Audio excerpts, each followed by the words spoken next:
Alright, today we're playing some Soldier Stompy. This deck, Chantelle Campbell, one of the person who runs the podcast I'm on, Proven Combatants, she took this to an 11-4 finish at GP Seattle, which is really sweet. The deck relies on Soul Lands and Chrome Mox to power out early Chalice of the Void, Suppression Fields and Thalias to try and lock your opponents out of the game. And then every creature in the deck is a soldier, which means you get to run Enlistment Officer as a way to go over the top of your opponent once they're stuck underneath your lock pieces. So I'm really excited to take this through some games. I think the deck's sweet. Yeah. Hopefully we'll get to Chalice some people, or Suppression Field some people. We've not cast a Suppression Field in Legacy in a hot minute. Right, so we're against Durdle 23. Ooh. Okay, this hand does stuff. We can go turn 1 Suppression Field, and then if we hit a land we've got a bunch of free drops we can run out. Hopefully the Suppression Field disrupts whatever our opponent's doing.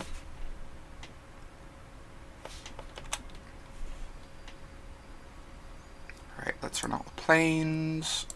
Cast a Chrome Mox.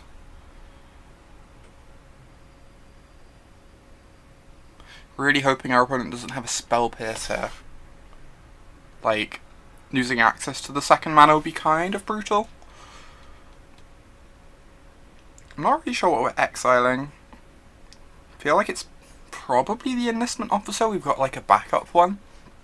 I definitely don't want to exile the Thalia, I don't think. I think the Thalia seems really good. I reckon it's probably either an Enlistment Officer or the Aerial Responder.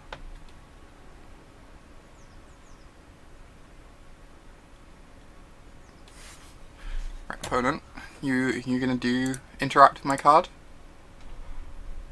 Ooh, alright. So our Chrome Mox resolves. That's very, very good news for us. I think I'm getting rid of an Enlistment Officer. We've got a backup. This is interesting. I'm actually just going to get rid of the Responder. They didn't have a turn 1 play, so there's a decent chance they're not Delver. In which case the Responder is less important, I think. Alright, cracking the fetch land in response. Obviously they want to do that even if they don't have any interaction for this, because this really hurts fetch lands. We're just hoping to draw a land now. That is not a land. Alright, we'll ship it back.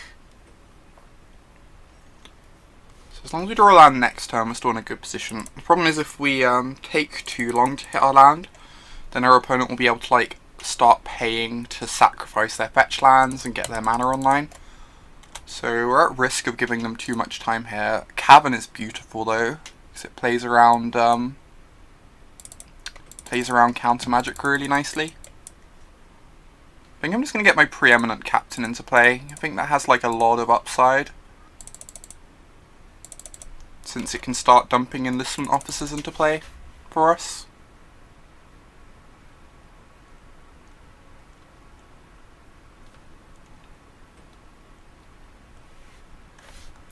Yeah, for sure. The RPTQ is a bit unfortunate. For those who don't know, my RPTQ was... my pool was awkward. It wasn't like terrible, it was just kind of had a bunch of problems with it that made it a bit mopey. But yeah, hopefully the one with Nick and Steven goes really well. I'm excited for that one. I'm really happy with my team for that RPTQ.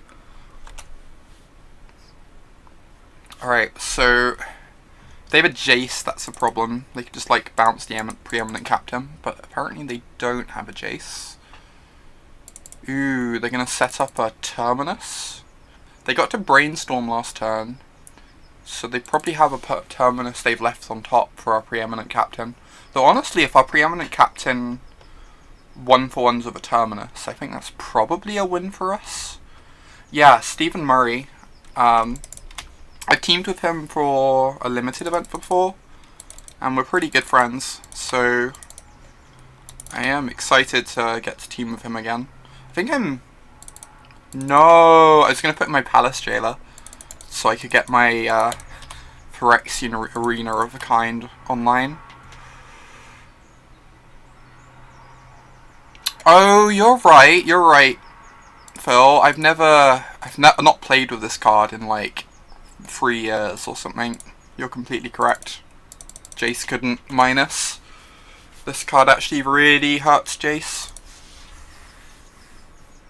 Awesome. We'll try not to let you down. I'm like I think the team is great, obviously. I'm super excited to get to, like, I've teamed with both Nick and Steven before actually. Really excited to get to team with them both again. Right, we're gonna swing with the Thalia here. Cast our Responder. As soon as we hit our 4th mana, this hand is gonna be absurd.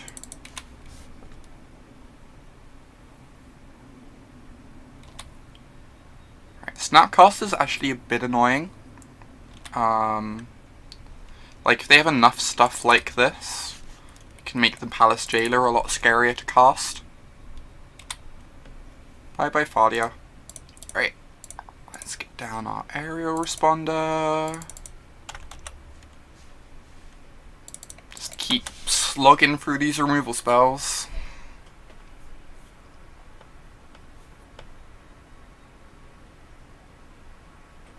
I know, right, Cambo? It's so hype.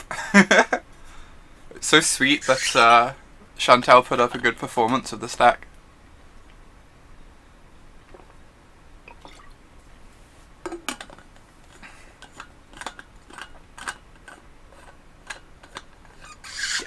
I'm predicting opponent grinding some card advantage over there. I would really like to draw another land, so we can start enlisting some troops. I mean, that's still good. That's something we can cast, right? Can't really complain.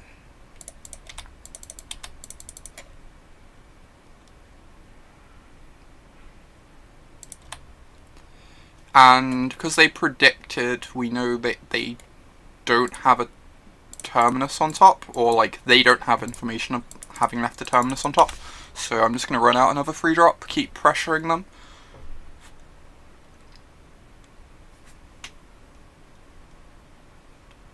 I'm hoping it's just you, Phil. Someone else could let me know though, that would be great. Ooh, they did hit the terminus. They're punished for using their swords aggressively, which is nice. Just getting the clean 1-for-1 with their terminus. I've just gotten really good at projecting my voice. Oh my god. You're getting audio sync issues too. That's interesting. I don't know what could be causing that, or how I could fix it.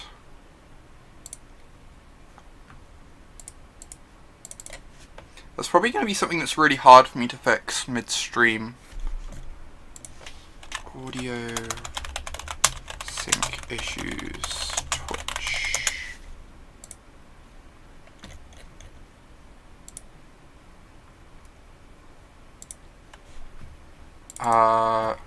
Right. Didn't draw a land, but we drew something castable, which is nice.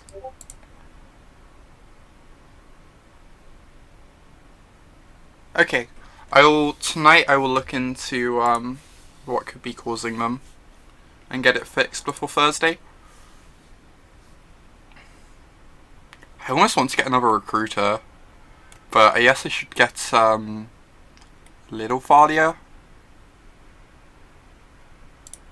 Yeah, Little Thalia seems good. Like, taxes their spells a bit, since they have so many cantrips. could definitely see an argument for getting another recruiter though, just continue to grind through removal.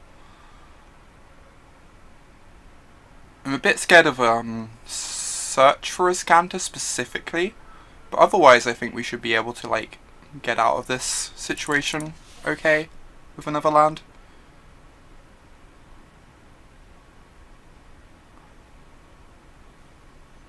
Nahiri. Whoa. Wait. Oh yeah, they can't use Nahiri because of this turn, so that's good. She is going to get to activate next turn though, which is scary. Luckily we hit a land. So if I play the Daru Warchief, then if they minus Nahiri on the suppression field, they lose their Nahiri. So I think I'm inclined to play the Warchief for that reason.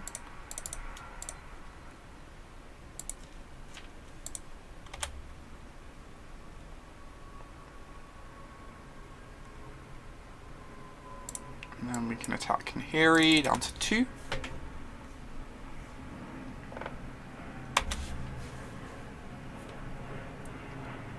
So now they can't minus Nahiri without losing her.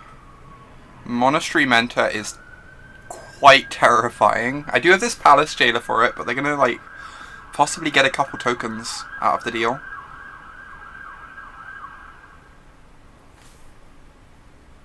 Like really happy I have this Palace Jailer at least to snipe the Mentor down.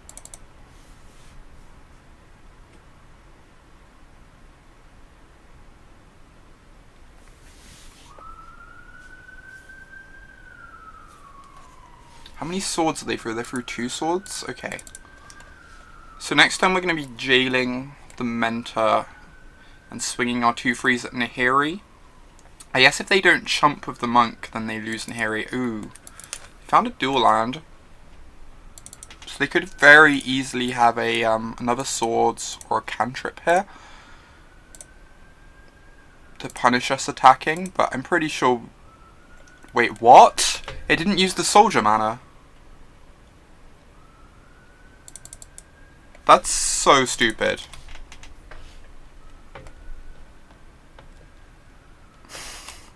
I was clicking on the soldier mana there and it didn't use it. I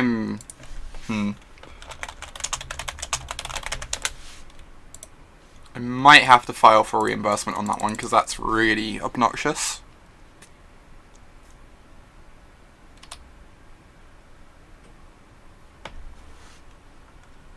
Okay, it didn't end up mattering, but it didn't need to.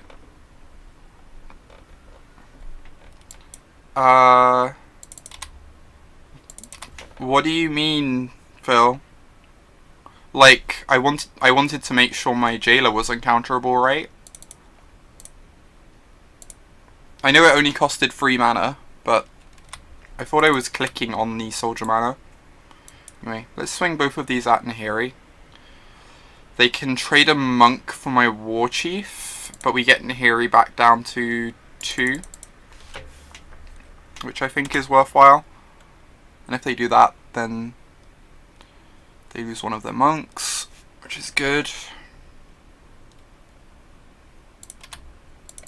Yeah, I'm aware I have had the Warchief reducing cost. I wasn't thinking of that at the time when I cast it, but I was still clicking on the... Oh god, this is so bad. Another Mentor is going to make this really tough. I was clicking on the soldier mana first, so I feel like it should have used the soldier mana first. Oh wow! That's so adorable. Also, a massive problem. Jeez. Bedlam Reveler Miracles. That's kind of hype.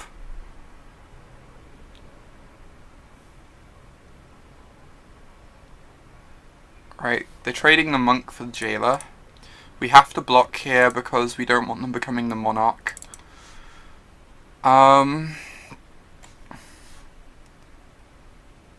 It could get the chalice on one. It means they're going to become the monarch though.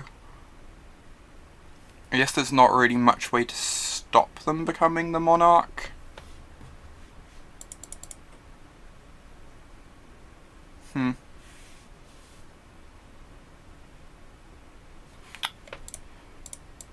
You know, I'm not convinced I can actually win this game anymore. The monastery mentor on board is, like, a massive problem. I guess if I draw a soul land, I can cast a Captain of the Watch next turn, which might do something.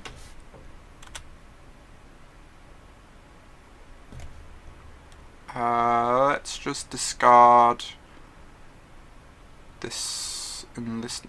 This chalice? No. Let's discard the suppression field. I feel like the suppression fields are, like, rapidly losing usefulness now.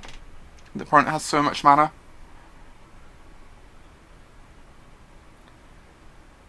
Yeah, I think you're right. It's just a bit annoying, but it didn't end up mattering at least.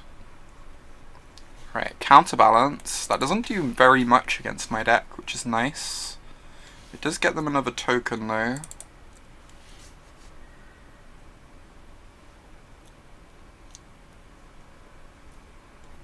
Honestly, opponent's clock is running really low this game, so I should probably make them play it out. So if this match goes to a game 3, I could see time becoming an issue for them. I'm kind of excited we get to board in a couple Armageddons during sideboarding. Ooh, Blood Moon. Opponent's deck is quite spicy.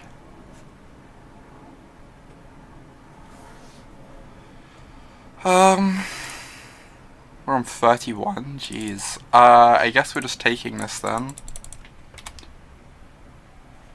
So Soul Lands no longer get this Captain of the Watch in play. Oh wow, our creatures are now counterable too. I think I'm going to recruit her for a Fadia. I like that idea. Just because it gets the most bodies in play. Then next turn we can captain. And hope that they don't have a counterspell.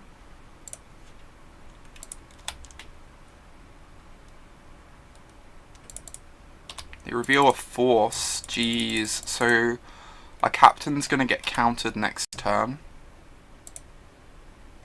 Which is unfortunate.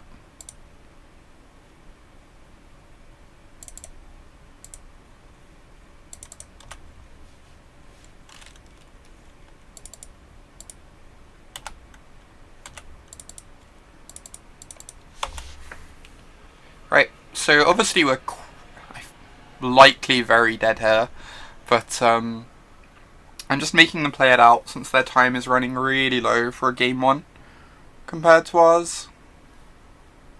I also want to see more of their deck, honestly. Like, this is a really strange, interesting brew from our opponent with it's like miracles, but with all these red haymakers in the main deck. Makes me really interested to find out a bit more about it, so I understand what's going on more.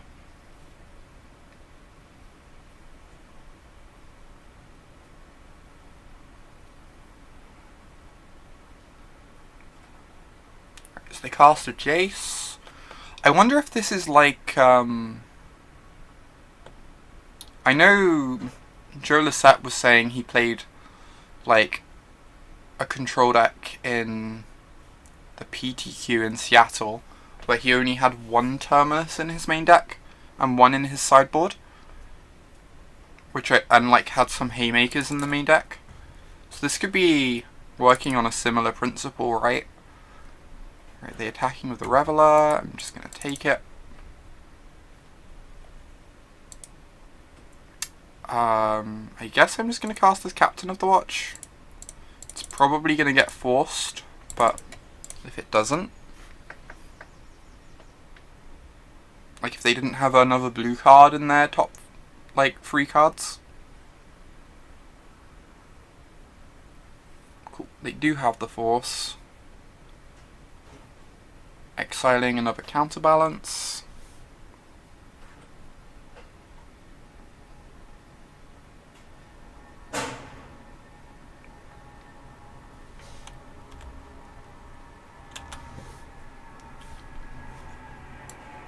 Like, I could see with the, mentors in their deck, it's not unreasonable that they might just, like, play a lot less Terminuses. All those prowess and monk triggers, I know, right? It's getting kind of ridiculous.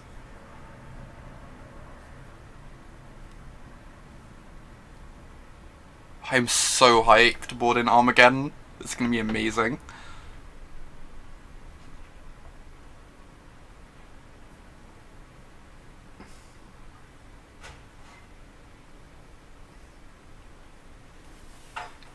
Like, even just like, even once they've set up a board like this, I feel like Armageddoning is really strong.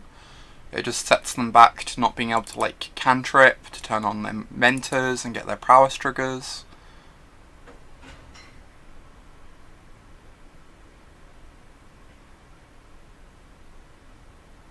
They're clearly a teamer player with that avatar. I wouldn't say that Monastery Mentor screams teamer, but I do agree that you can't get mad at teamer players. Unless they play Lantern. Oh my god, I feel called out right now. I feel so called out.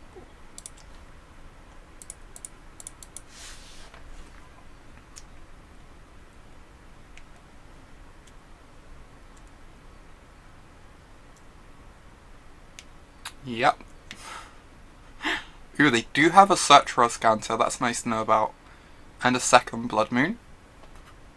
Because of what they discarded to the Revelers. Build Teamer Lantern. What would the red be for? Like, you can't really play Blood Moon because of Warrior of Invention. This stack is so stupid. Oh my god.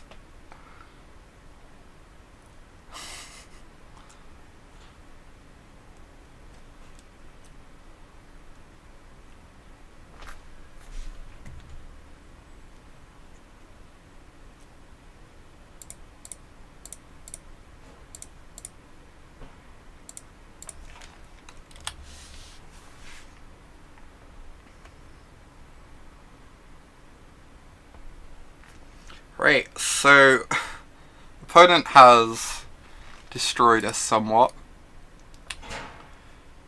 but we get to bring in a lot of stuff. So this Ravages of War and this Armageddon both seem absurd. What else do we like the look of? I could see Spyglass being pretty good.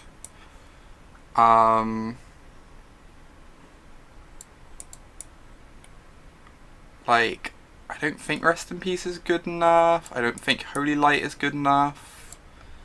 I could see Canonist being kind of okay. Cast Out's kind of awkward, right? Because they have a lot of things we want to answer, but this does just run into Nahiri. It might still be good enough, though. And this doesn't... Okay, this is only non-tokens. So I think I'm going to bring in the Geddons and the Spyglasses at least. Yeah, the thing is, Spell, Lantern already runs those cards in Bug. Because Mox Opal is a messed up magic card. We have to cut 4 cards. So... what cards are we cutting? I feel like the Aerial Responders could be cut. Or the Daru War Chiefs. Like, Daru War Chief is a card that really wants you to go wide, right? And I feel like if we're doing that, we like run into a potential Terminus. We can trim one. Then we can trim some Responders. Maybe just trim all the Responders. They fly over Mentors fairly nicely. Feel like we can go over the top of Mentor though, as long as we get to like get in our opponent at some point along the way, or land a Chalice. I think I'm leaving the cast outs in the board. I don't know if that's correct or not, but I do worry that cast out runs into Nahiri really badly. Huh. hand is weird. We have to exile the enlistment officer and the Thalia, but then we get to go turn 1 Chalice, turn 2 Thalia, which seems really good. I think I'm going to keep this. We could even go turn 1 Thalia, turn 2 Chalice. Oh no, we can't, because this makes the Chalice cost more. Anyway, we're going to keep this. Obviously the hand is mulliganing really low because of the Chrome Moxes, but I think turn 1 Chalice is too powerful to pass up.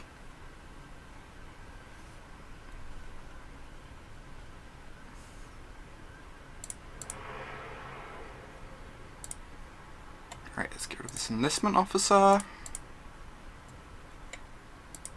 Let's get rid of this Thalia.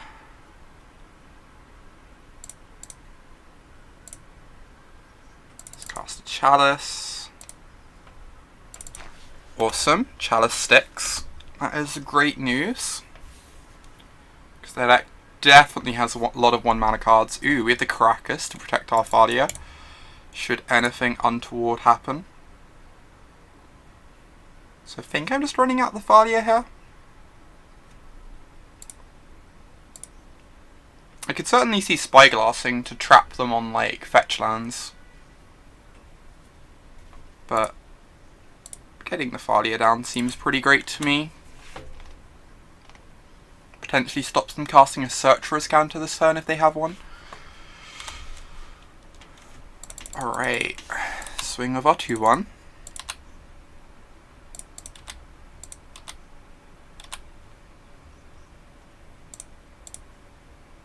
Cast our Spyglass. Ooh, we have to pay 3, so I'm going to play this Plains first, because then we can protect Thalia with the Caracas. Huh. Interesting. So there's nothing in hand we want to name. So, do we name a fetch land? Or do we name Nahiri or Jace? I'm not too worried about Search for Azcanta because they have this Blood Moon they're likely to cast at some point. I could see just naming like Scalding Tarn or Flooded Strand. I guess they have the Blood Moon, so naming a fetch land doesn't achieve that much. Yeah, maybe it is just Nahiri, Phil.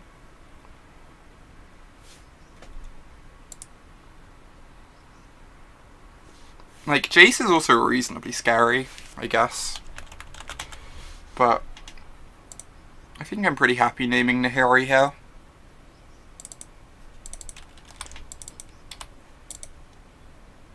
Hey there, Sandro. Hope you're doing well today.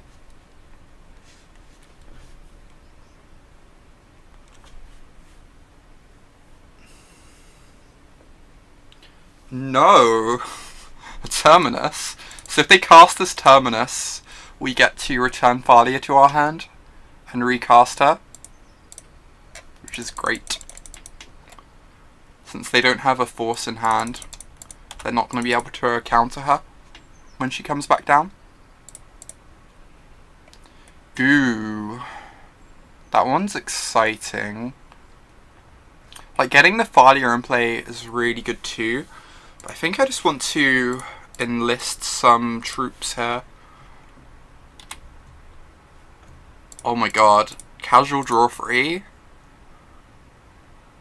This is kind of disgusting.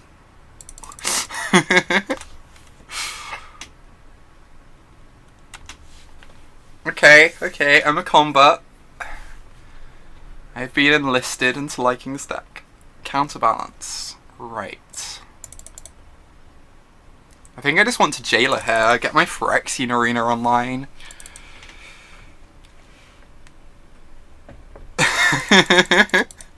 I know, right? Draw 3 OP. Right. Phyrexian Arena is a go. Please don't counter it. That's an 8-drop.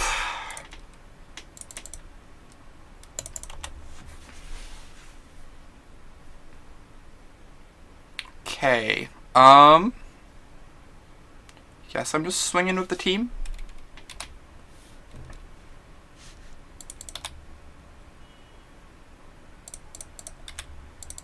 And then I can run a Thalia into their counterspell.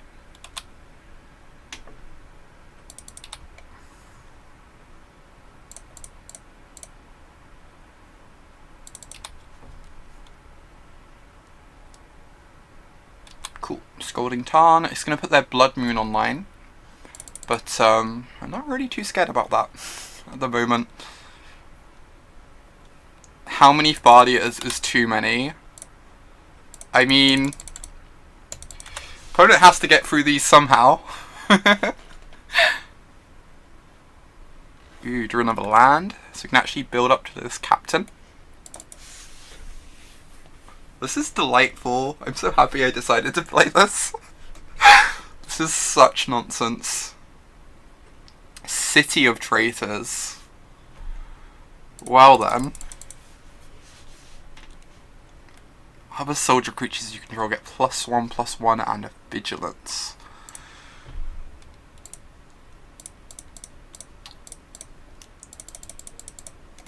Alright, Captain.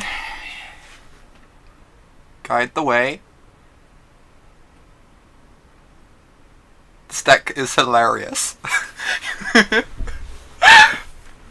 You are not wrong.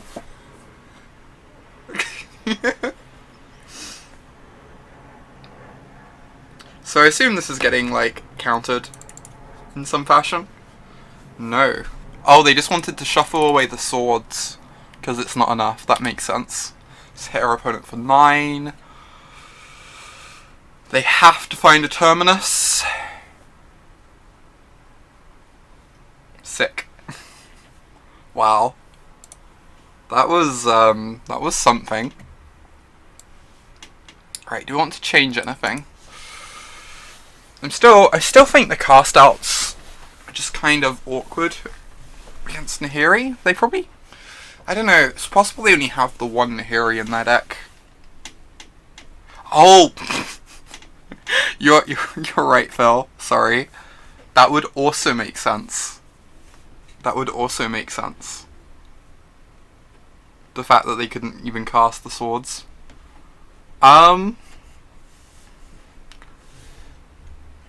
Like, some of these cards in our sideboard are fine, but I don't really want to dilute the amount of soldiers in our deck too much. I feel like Enlistment Officer is really powerful in this matchup, and we don't want to pull away from that too much.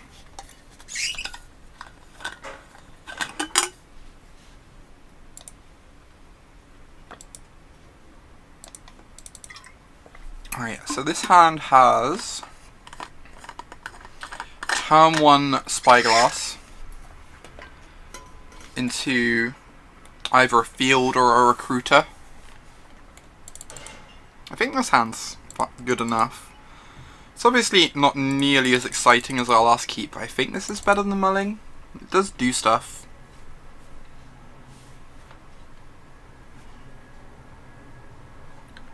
Yeah, for sure, Brooke. Apparently Legacy is the soldiers format. Who would have thought?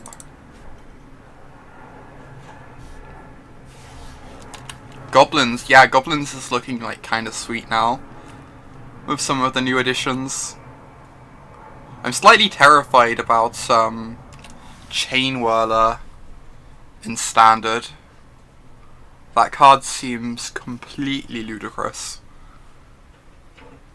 So they're hiding their activated abilities from our Spyglass, so we don't know what to name. I think I'm just going to name this Flooded Strand though. Like, they have a Brainstorm to shuffle it away, is the problem.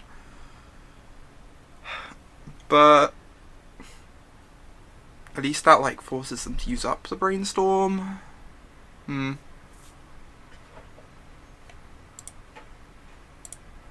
think I'm just going to name Flooded Strand. I could see that being wrong.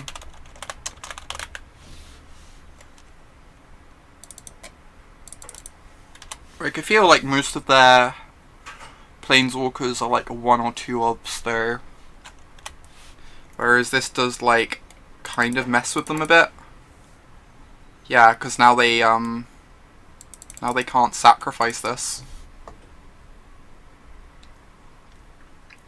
Skirk Prospector plus Mogwart More Marshal. That seems very silly.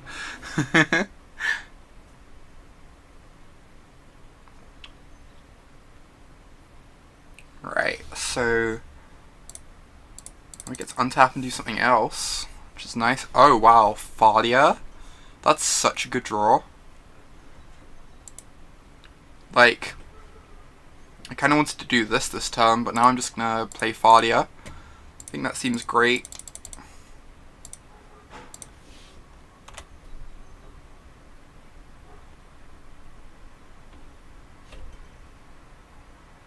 Just mess with these cantrips they have in their hand.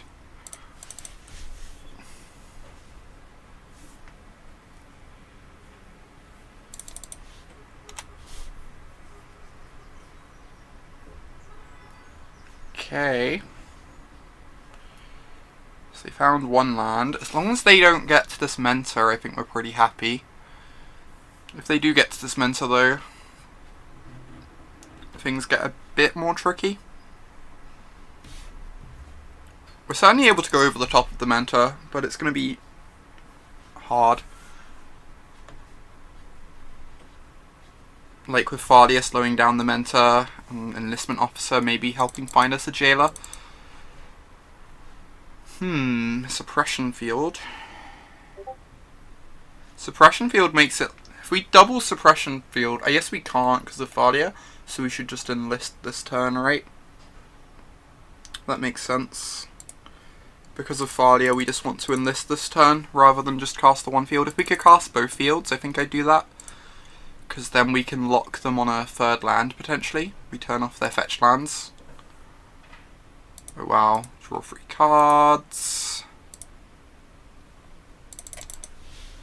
I almost wonder if I was meant to recruit there. And go find a, If we recruited there, we could have found a jailer. Maybe that was the play, then we're less scared of this mentor. In fact, it almost makes them not want to cast the mentor then. Yeah, maybe that was better. Search for a Scanter. That is not a mentor.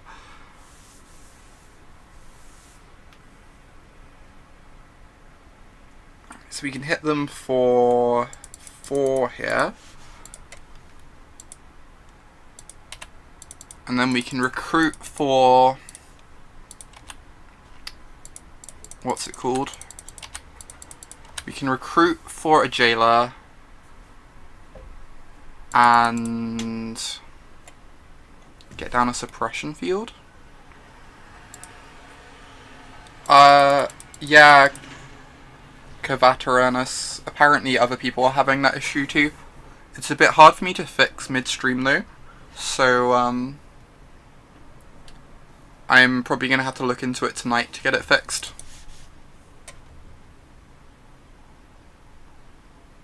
I guess if we want to recruit for a jailer, we can do that in one clean sequence. So maybe we just like double suppression field.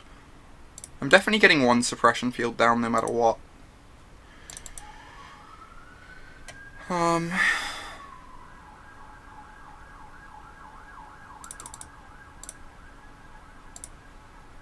just gonna do this. Just like turn off fetch lands forever. And then we don't show them that we have access to a jailer either, this way. Makes any planeswalkers they draw just like unusable, which is nice. Any fetch lands they draw are unusable.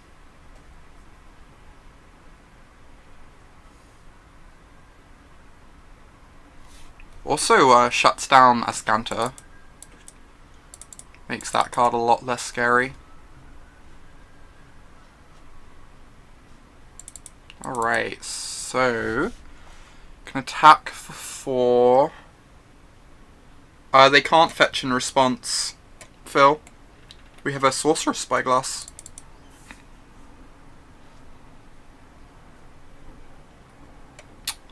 What am I gonna do here? We could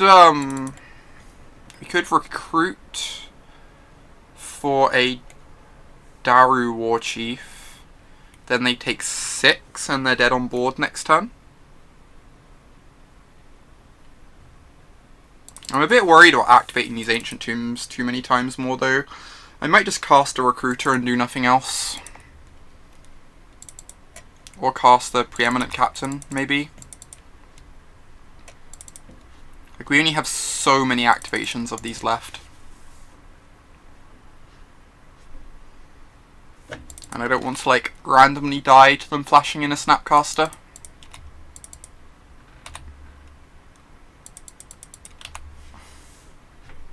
So we hit them to 7. So I can just cast the Captain and then they're dead next turn. That seems pretty good to me. Captain represents lethal.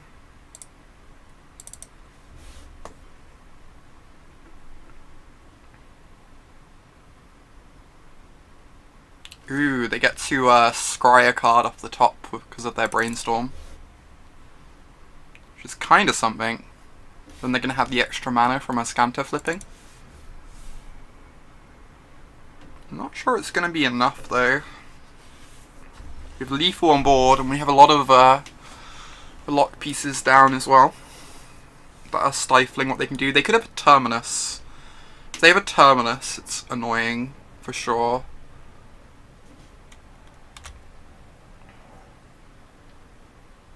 Especially since we can only activate these Ancient Tombs a few times more. Yeah, here comes the Terminus. That is fine.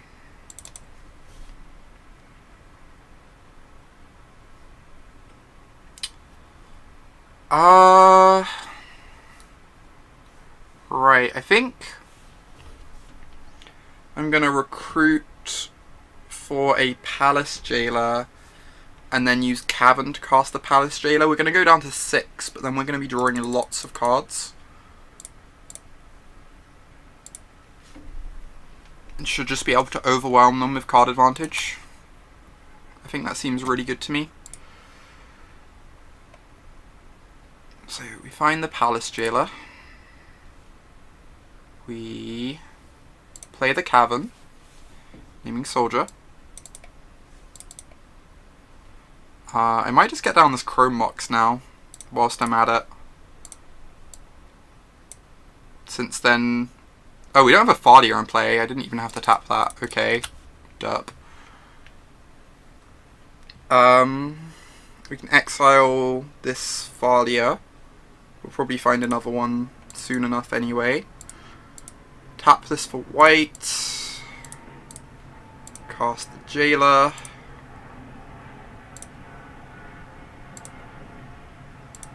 And then, obviously we could have played Thalia this turn as well, but this way we stay on 8, which I think is kind of nice.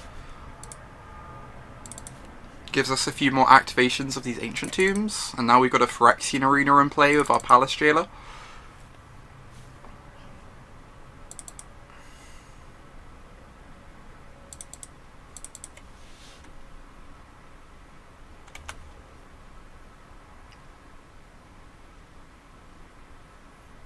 Milling Supreme Verdict. That's interesting. They can activate the Scalding Tarn, but it would take up their entire turn. So they're just going to cast Mentor instead. And try and kill us. Oh wow. That's a draw. So...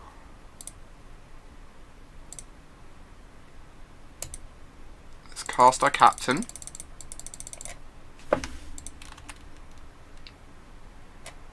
Now they have to Terminus pretty much, I think. I think they have the Terminus. If I cast the Thalia, they definitely have the Terminus. I think they're F6'd, so I might be able to get in an attack with this Recruiter. I'm going to get an attack with the Recruiter. I'm pretty sure they're F6'd. Cool. And I'm going to cast this. It runs into a Terminus a bit worse, but this way if they don't have the Terminus they're going to die because they won't be able to block with any of their tokens that they can make. Because Thalia will make them come in tapped. That seems relevant to me.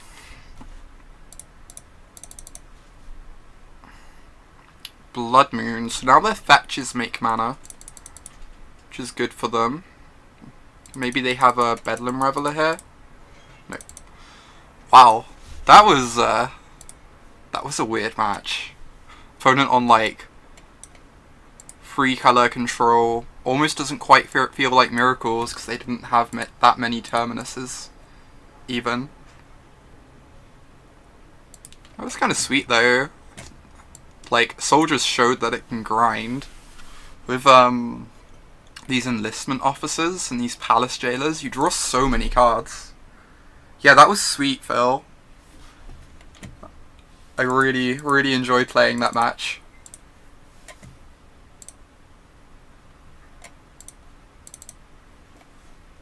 Alright, let's hop into our second one. With Soldier Stompy, we will be going first, which is great. I am not in love with this hand. It doesn't have a Chalice.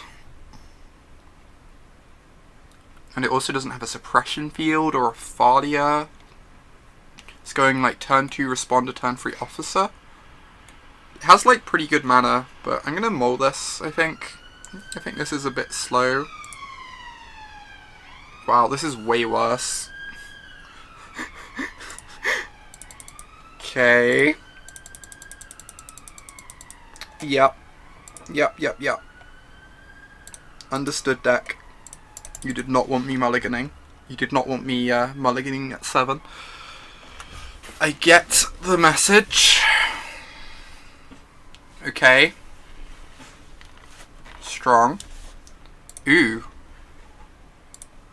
I mean, if there's anything that can get us back in this game, it's a Chalice on 1.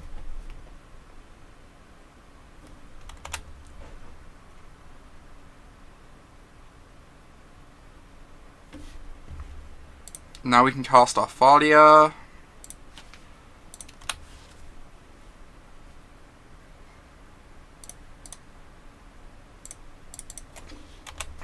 Hopefully they don't have a Daze. Awesome.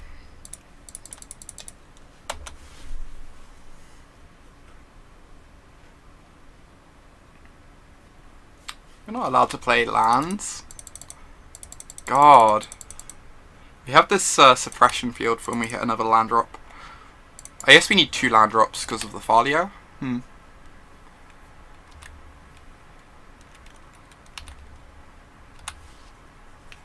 Deck, don't reward this behaviour. Reckless mulliganing. Oh my god. The fact that we're actually kind of doing stuff is ridiculous. Okay, swing with the Thalia. If they go to kill her, we'll get to suppression field. Cool. Getting some damage instead, also good. Let's get rid of this captain. Now if we hit a land, any land lets us cast suppression field.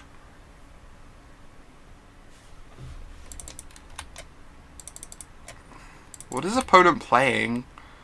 Maybe they're on Grixis Delver and they just have all 1s in hand. They haven't drawn an Angler or a True Name yet.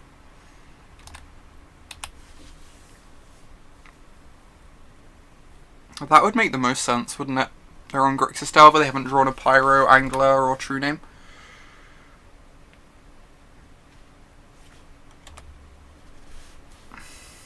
Now they've drawn a True Name. Now the game gets slightly harder. Cavern's pretty good. Let's name Soldier. I think I'm just going to get this in play. Because then if they start swinging with True Name, we get to race back really well. I could play the Suppression Field to turn off fetch lands, I guess. But I think at this point, I just want to like play out some soldiers.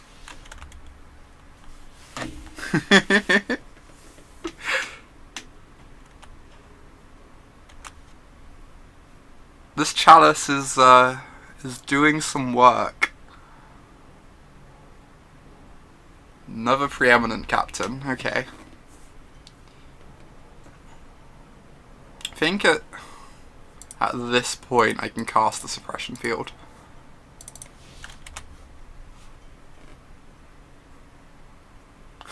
True Name Nemesis is a slightly good card. I mean, I'm not wrong, am I?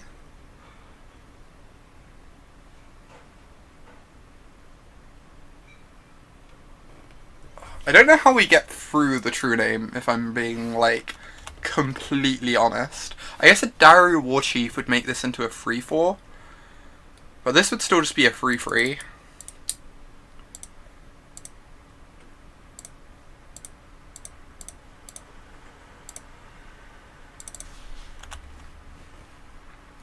Like, eventually we'll be able to go around the True Name, but we're not quite there yet.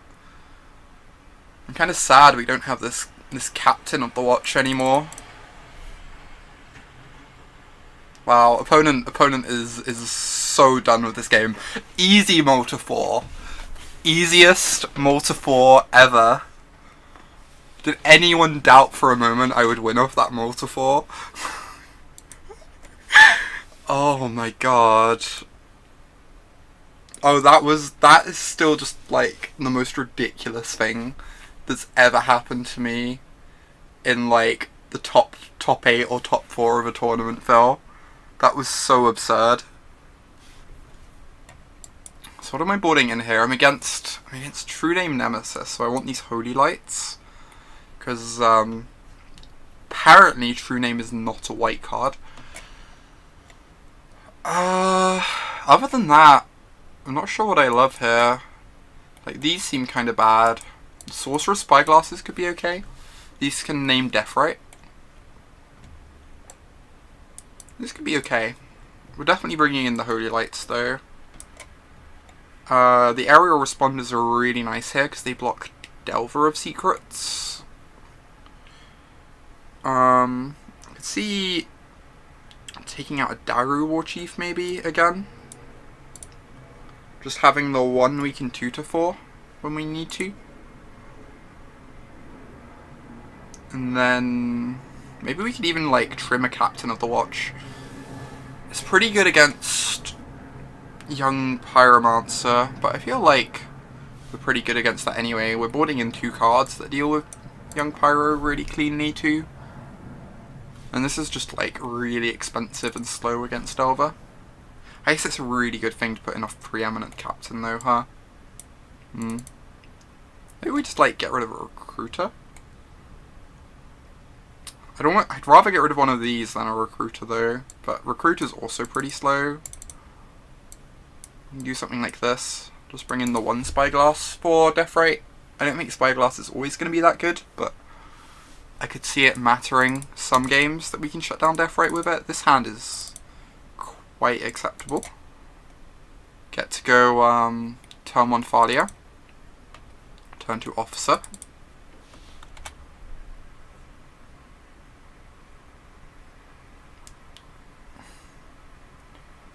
Huh. We can go turn 1 Thalia off Cavern as well. That sounds kind of exciting to me. Yeah, let's do that. Let's say Soldier. So we can go Chrome Mox, get rid of a Preeminent Captain.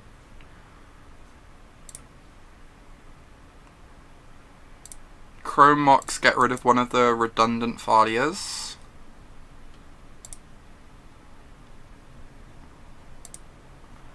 And then we can cast the other Thalia. And hope that they don't have a Lightning Bolt.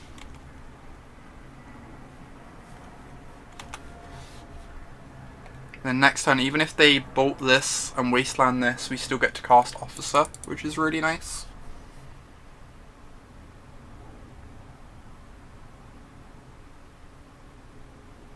They are brainstorming, which means they're not going to get to cast another spell this turn, because the Thalia is going to make their lands into tapped here.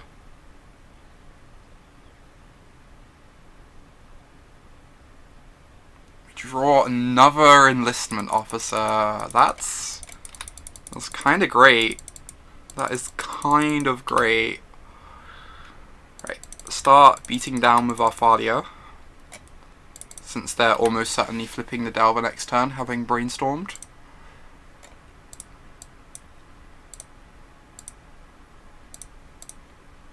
Then let's draw some cards off our 2/3 first strike.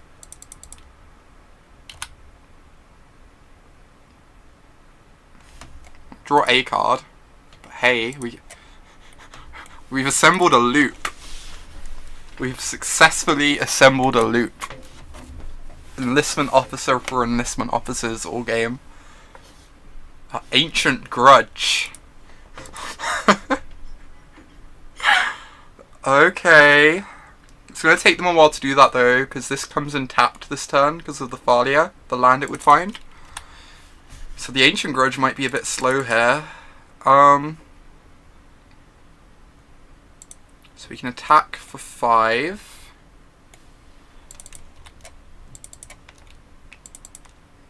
And then we can cast another Enlistment Officer.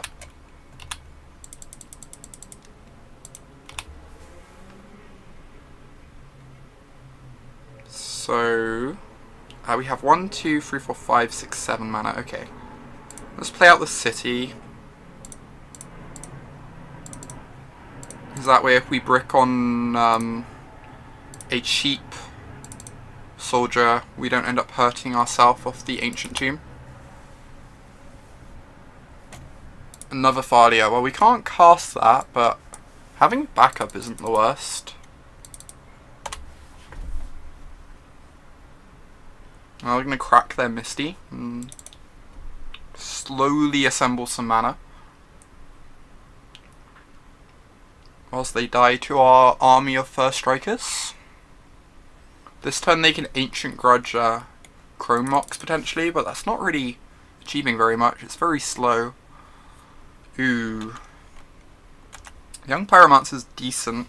It's pretty bad against this Thalia though. We're going to get to hit them for 7 here. May as well just play Legion Conquistadors. I like how you both came to the same conclusion there. That's kind of amazing. We get to cast Small Thalia here. That's great. Right, let's swing for 7. Continue growing our army of First Strikers with this Small Thalia, which is going to turn off any 0 mana counter spells they could have.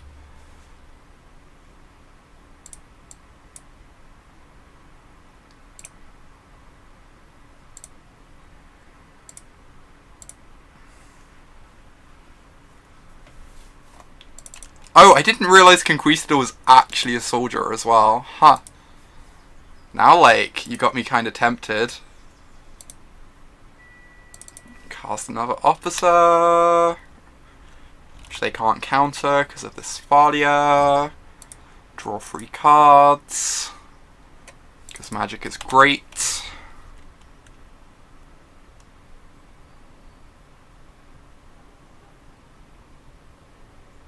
This deck is gas. Jeez.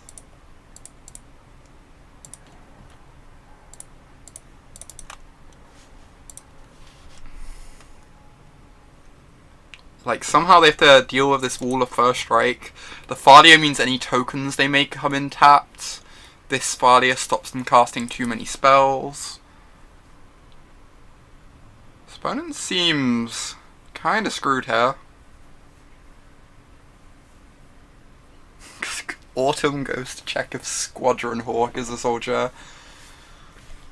Alright, so they're taking down Big Thalia. That's like the first step for them. Now they could cast both sides of Ancient Grudge to take these down. And then they'd have 2 tokens to block.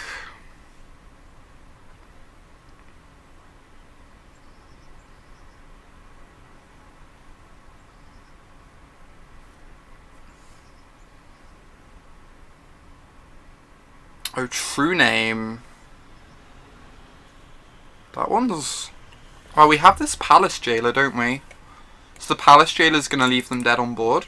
Unless they have a Daze. If they have a Daze or a Force, they can throw it... If they have a Daze specifically, they can throw it at this. So let's so that they don't die. I guess what I can do is I can cast Thalia first, and then if they don't daze this Thalia, the Palace Jailer will kill them. That makes sense, because this makes any tokens enter tapped that they get.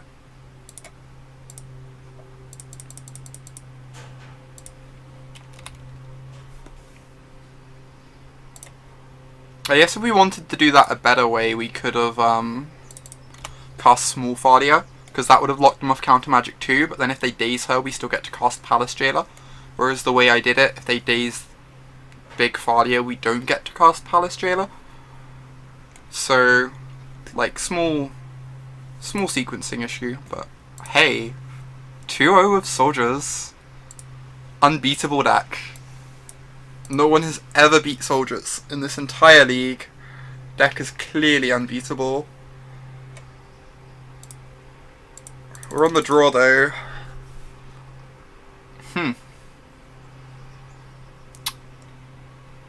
This hand is interesting. We have like all three of the spells we're looking for in openers, right? We just don't have a soul land for them or a chrome mox. I think this hand is good enough to keep though. Against combo decks we're going to have a turn 2 Chalice, which might be a bit slow, but should still be good. And against interactive decks, casting these on turn 2 isn't the end of the world. I don't know. I could see this hand not being good enough. Like, I've definitely played Stompy decks before where you just ship any hand that doesn't do something turn 1. But I think I want to keep this.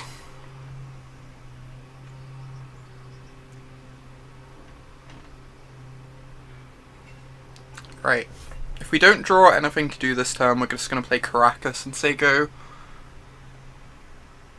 That way, oh, we drew a Plains, so we could play around Wasteland. But it's not impossible they're on Show and Tell. In which case, I guess if they're on Show and Tell, we put this in off the Show and Tell, don't we? That's really stupid. Yeah. If they're on Show and Tell, we just put this in off the Show and Tell, so we should just lead with Plains. That makes sense. Here comes a Strix. How baleful. Oh, okay, we're just dead. We are just completely dead. I assume. They could have an unlucky ad nauseum or something, but it seems highly likely we're dead.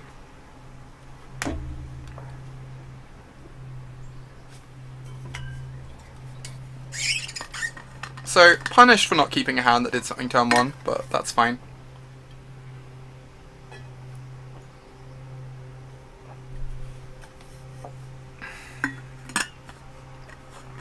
Like, we knew the risks when we kept that hand, I think it's still a fine keep.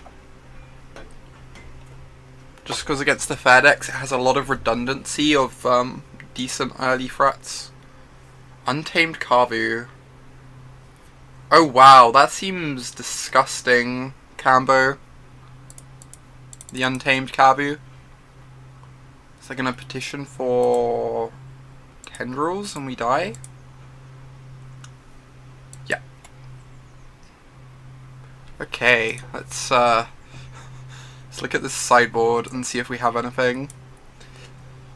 So we have some Canonists that seem amazing. Some Rest in Pieces that seem amazing. Honestly, I'm kind of tempted by Holy Light. Like, I could see them going in on Goblins if we land like too many hate pieces, right? And it's not like we need all our soldiers to kill them. We're definitely cutting the captains. These seem expensive. Probably cutting the war chiefs, I guess.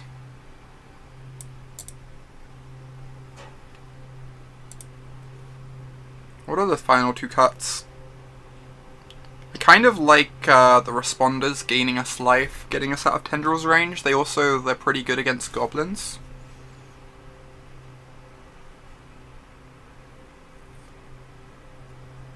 I could see honestly just cutting an enlistment like officer. Since we're cutting a bunch of soldiers anyway, and it's not like we're looking to grind here, we're just looking to get some hate pieces on board and then kill our opponent. And the recruiter goes to find Fadia, so I don't think I want to cut a recruiter. So yes, I could just cut another enlistment officer and call that it. Oh, Selfless Squire. Is Tendrils damage? I think... I'm just checking something. Okay, loses life, not damage. I think Suppression Field's not very good, but I think most of our cards are not very good. Like, we have a lot of very high impact cards and a lot of, like, incredibly low impact cards. I also think, Suppression Field isn't the end of the world against fetch lands, right? It, like, does some stuff against fetch lands.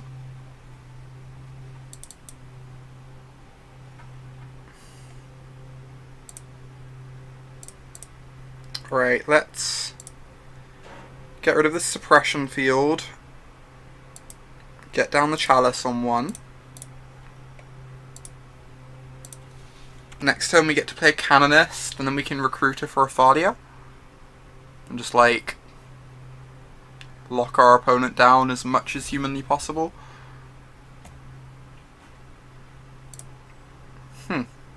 This could start gaining us life. I think I just want to get my Canonist in play though. If they decay this, we don't want to like randomly die as a result.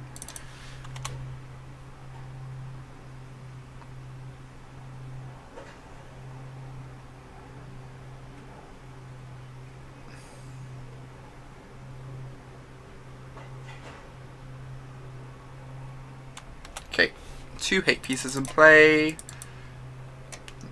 We could go 2 for a Fadia, or we could get a Responder in play to start gaining life and like have that bit of extra pressure.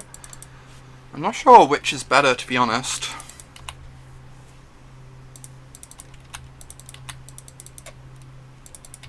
Okay, yes, finding the Fadia is safer. I'm gonna go find the Fadia. Just be responsible here.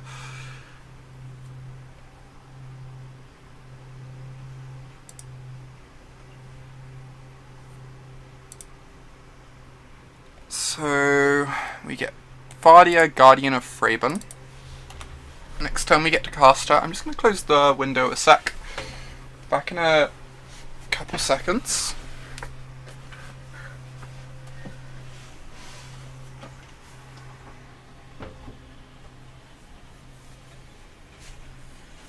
Ooh, hey. I leave for 5 seconds and we win the game. How lovely.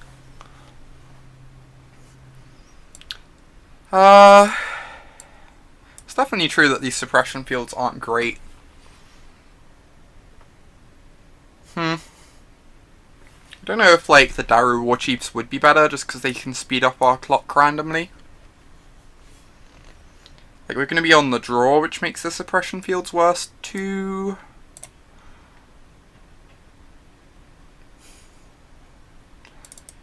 You know what, I buy into that. I'm going to bring in the War Chiefs instead of 2 of the fields. Just because the War Chiefs can randomly increase our clock a bunch. I'm sure it's pretty irrelevant which we have, but...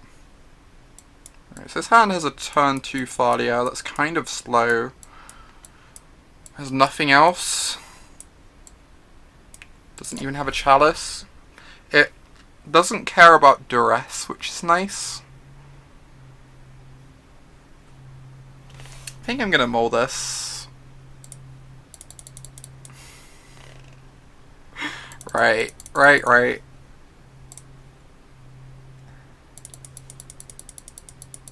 I mean, if we can find a Chalice or Fadia on top of our deck, we can cast at turn 1. I think that means we're meant to keep. think it doesn't get any better on 4 cards. We can bottom this plains just to try and find a hate piece. Or an FS1 Canonist, that also plays. Or we could die on turn 1.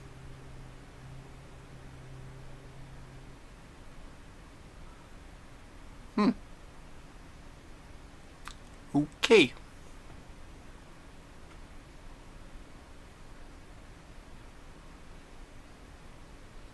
Oh, are they going to empty the Warrens? This Holy Light. We need to hit a land for this Holy Light. Bottoming the plains is so upsetting now. We bottomed the plains to try and find a hate piece, but didn't know they were going to go for aggro goblins. Right, if we don't play out the Chrome Mox, I guess we're dead to a discard spell anyway.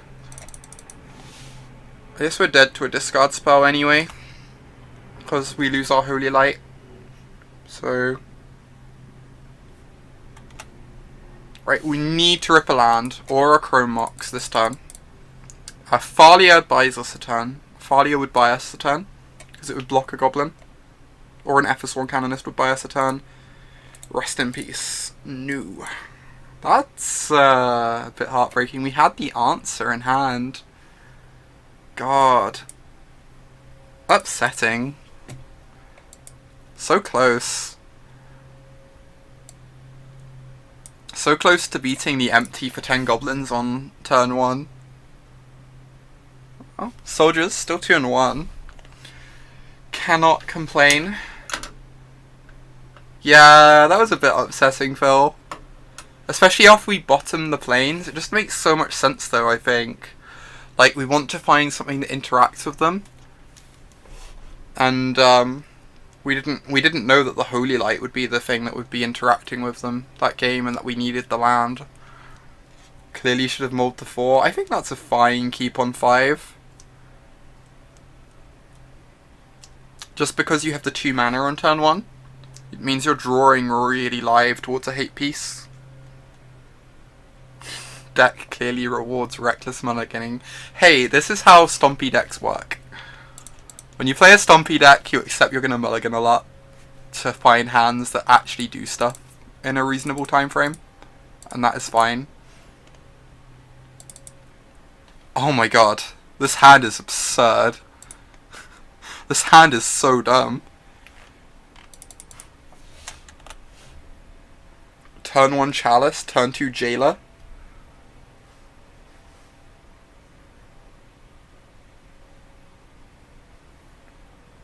Opponents on a preordained strategy.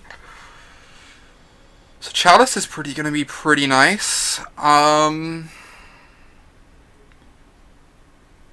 going to play the Tomb, and I'm going to play this Chrome Mox to play around Daze. I'm not sure what we're exiling though. It might honestly be Suppression Field, but I feel like it's Suppression Field. Because,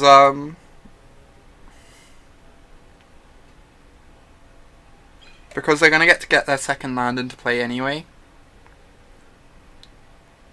And since they have Preordain in their deck, they're likely not a Deathrite Shaman deck.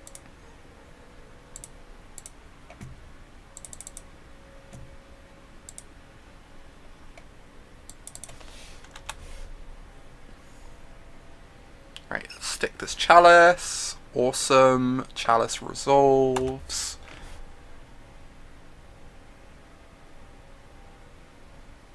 Ooh. We're against Pile. That's exciting. So I guess we just want to put them in jail, right? Start drawing cards. It's a bit unfortunate if they have another Strix. I think that's fine. I think I just want to start drawing cards.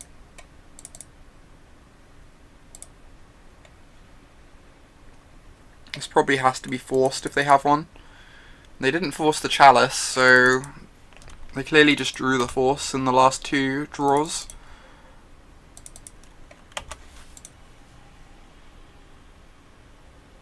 Leovold. Ugh. I guess Leovold's pretty good against Palace Jailer, so we're not too sad about that.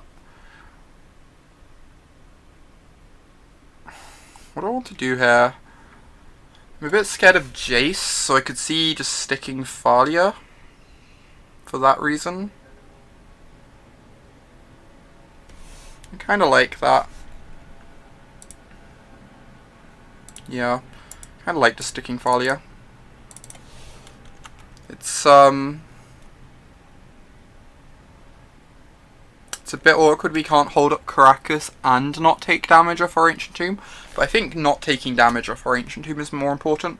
A lot of their removal can't hit Thalia now anyway because of the Chalice. Sylvan Library. Okay, that's a good card.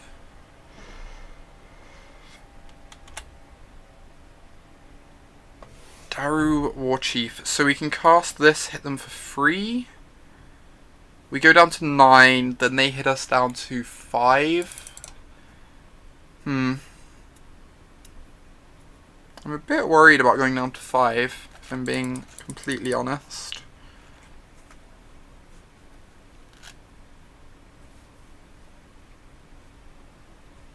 I feel like I do want to cast the Warchief, though.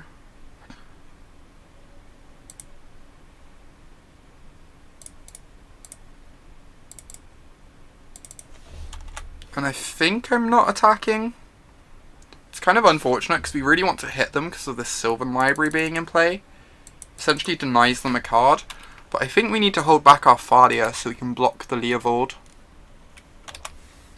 Like, a lot of their cards are dead at the moment anyway because of the Chalice on one. So, I think holding back Thalia to keep our life total high is more important here.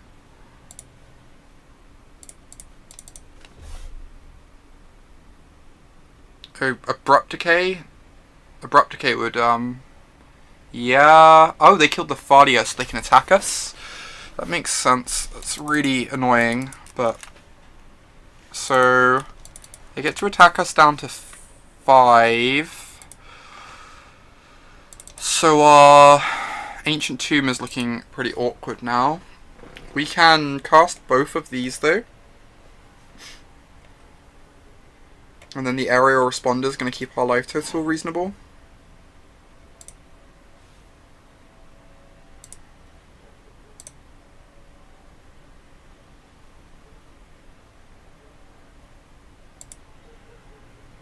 So they're shuffling away, probably just so they can F6.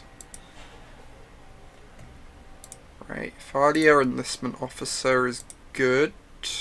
I think I'm just going to cast my Responder, because that can block the Strix and pad out our life total a bit, so we can keep using this Ancient Tomb. We currently have both their creatures checked by one of our creatures, which is really nice.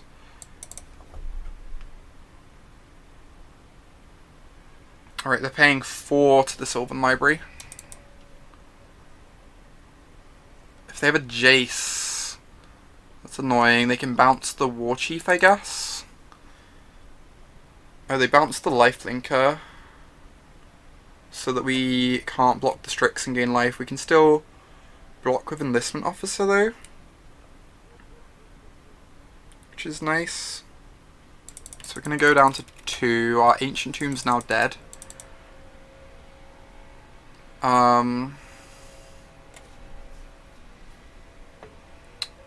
We get to cast Thalia and an aerial responder this turn.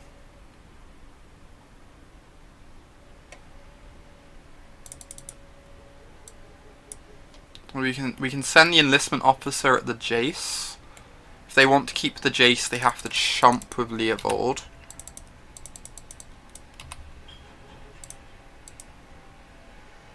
Which is, like, we're happy with either result here. Right, they're losing the Jace, which means they can't bounce our aerial responder.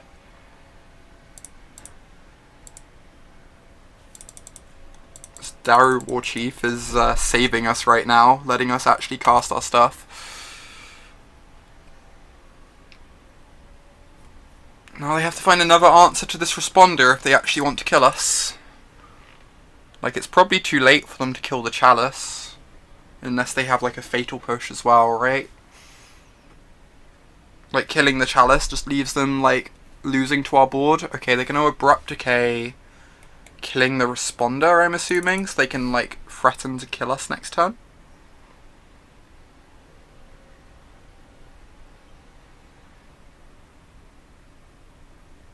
Or they could kill the Chalice if they have a bolt, but I assume they're going to kill the responder. Yep. Responder is down. Luckily we have a backup. We just have to hope that the backup can survive. And if it does, we're probably going to win this. Right. So we get to cast Responder this turn. What are we attacking with? We can attack with probably one creature. We could attack with two on the basis that if the Responder dies, we're losing anyway. And if the Responder lives, then... The Responder lives, then that means they have no removal, which means this can block the Snapcaster and this can block the Strix, and we still end up at 1. So I think we just want to push damage here to threaten to end the game as quickly as possible.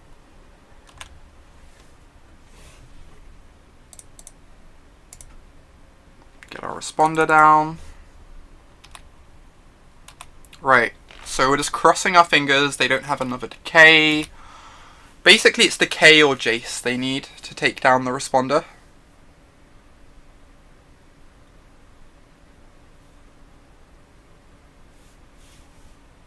Another Strix, okay.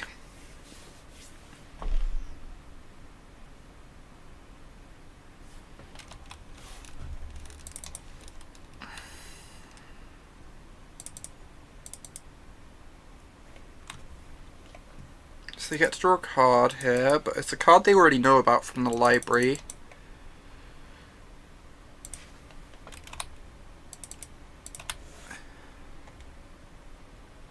So obviously if they attack, we block. Yeah, opponent realizes that, so they're passing back. Backup Thalia is not the end of the world. So... we want to swing with this Aerial Responder because we want it to trade off, and I guess we swing with our first strikers as well. And we hold back the Daru Warchief, since it would only get eaten by a Leovold.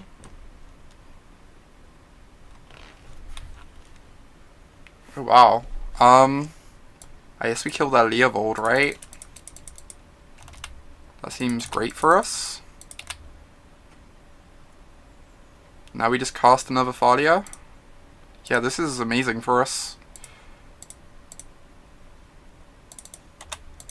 Now they're like super dead on board.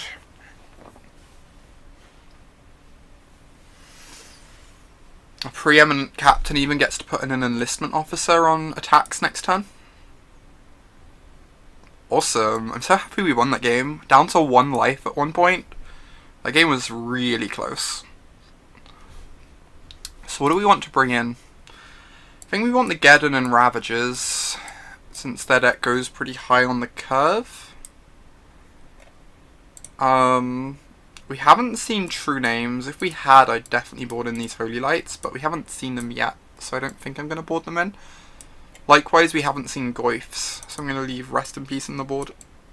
I think the Spyglass is good though. I think shutting down Deathrite is really powerful, and shutting down Jace could be relevant too, if we don't draw a suppression field for those cards.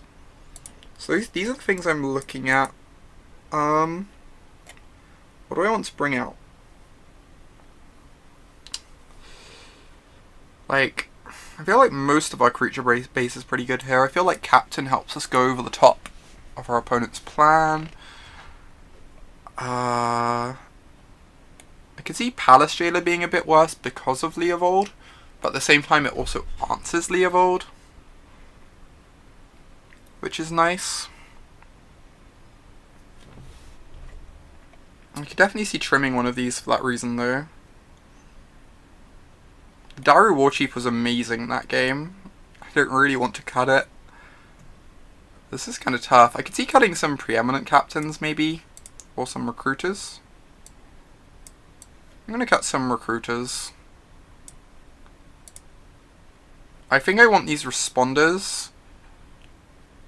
Yes, they're pretty bad against Strix. They were really good that game, but that's because opponent got out like ahead of us. And we were using Ancient Tomb all game long. I think we can cut a responder, honestly. And then I could see this being incorrect. I'm just going to cut a preeminent captain. I don't want to cut a jailer. I think when you get the Phyrexian Arena going, it's going to be so good that even if it's a bit bad against Leovold, I still want it in my deck. Alright, what does this hand do? This does turn 1 Spyglass, turn 2 Officer. That seems strong to me.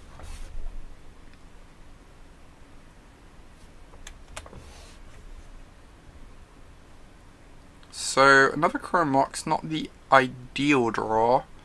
I guess it means we could go turn 1 Enlistment Officer. I think I still just want to Spyglass on one though. I don't think I want to lose that many cards, and leading on City of Traitors is kind of painful too. So let's get rid of a jailer, since we have some redundancy in that department.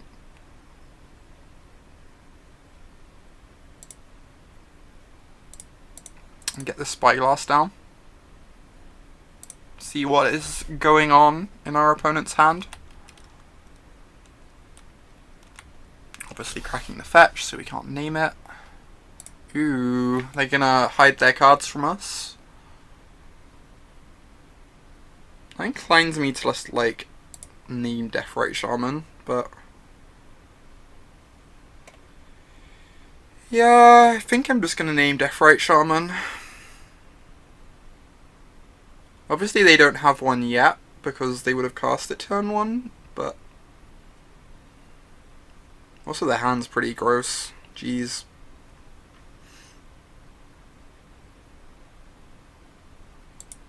I'm just gonna name Deathrite. I think it's the card I'm most scared of.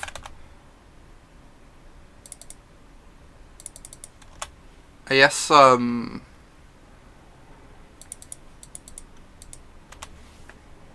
guess Jace is pretty good too, but they need a bunch to go right to actually get a Jace in play. Right, so I think if I play the Jailer, they just slam Leovold. I think I need the Jailer to answer Leovold. So instead I'm just going to enlist this turn. Again, it kind of hurts running out the city like this, but that's fine.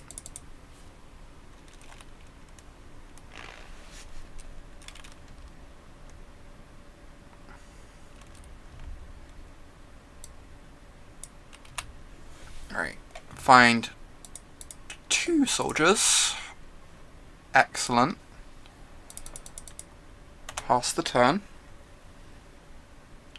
If they jam Leovold, we can answer Leovold, which is really nice. They get to battle with us over Monarchy with their Strix, but I don't think that's the end of the world.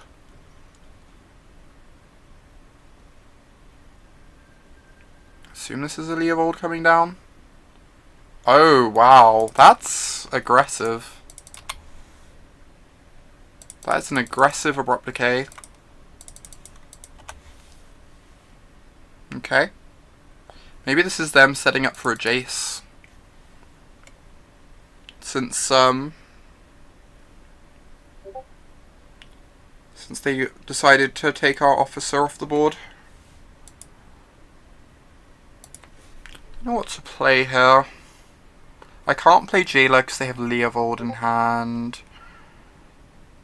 I could play the Preeminent Captain and the Thalia. I kind of like that idea. So we go Chrome Mox, get rid of the responder.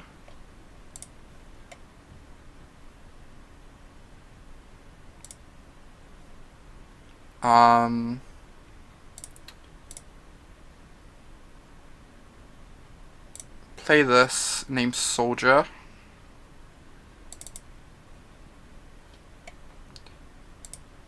I guess this takes us off Jailer mana, but we've got the Preeminent Captain to put the Jailer in play.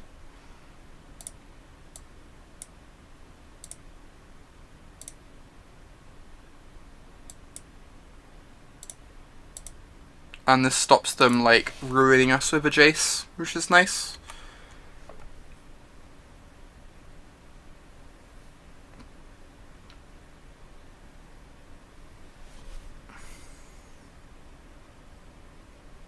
A Snap Decay on the... oh, Snap Fatal Push.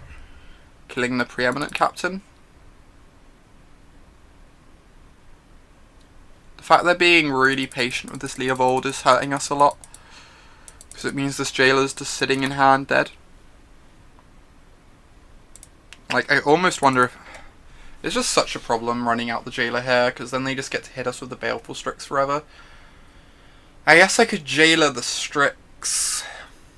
I could just Jailer the Strix. And then I get to draw a card. They get to slam Leovold. But they don't get to steal the Monarchy back from me because I have 2 blockers for their Snapcaster. Alright. I guess I'm just doing that. Let's take out their flyer so they can't steal the Monarchy back. And I'm just going to pass with both my creatures up so that they can't attack in with their Snapcaster. Diabolic Edict. Okay, we sack our 2/2. They have another removal spell. This is bad for us. They do not. Oh, yeah, of course they don't. We know their hand. So this means we get to keep the Monarchy for a turn, which is really nice. Let's just get this Spyglass down. Probably naming Jace. They have a Death Ray, okay. Let's name Jace, the Sculptor of Minds. I'm a bit scared of Liliana too, but they almost certainly have more Jaces than Lilianas. Liliana the Last Hope specifically. Get to draw another card. Again, just hoping they can't remove our Thalia here. Need to draw into a blocker for Leovold, but... what's this? 4 different mana? Whoa. Okay, this game's now pretty over. They get to steal the Monarchy off us, and we're not going to be able to steal it back.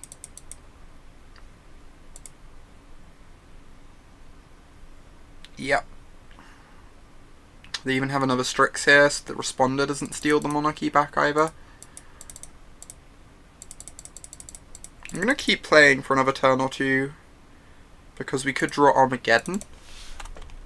And I think Armageddon could get us out of this spot, but it's looking very grim for us.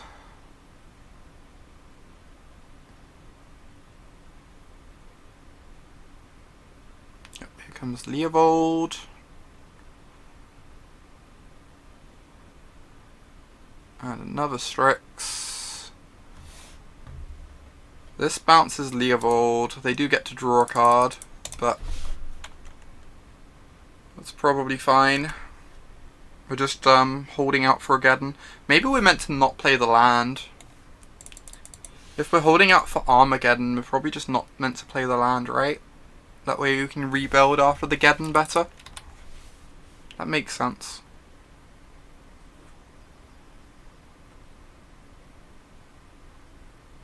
Comes another Death Ray. Sure.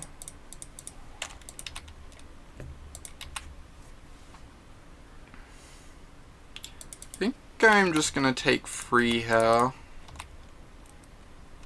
rather than bouncing the Leovold. Okay. Well, that blocks Leovold all day. Probably just going to eat a removal spell, but...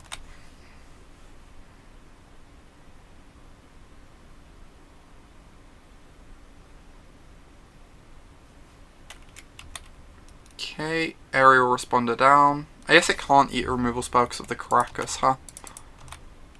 But they can only attack us with Strixes now, so we still have, like, more time to... Huh, this is aggressive. Oh, they're gonna kill my Thalia. I guess now we're dead, even if we draw Geddon, right? Yeah.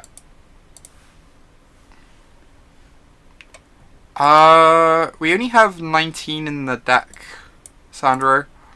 So we probably didn't have many left. Probably like 12 or 11-ish. So we've been through a few. Oh, do we think they have left? Sorry, I got that wrong. They probably don't have many. They probably only had 1 or 2, right? They probably don't have many more left at all.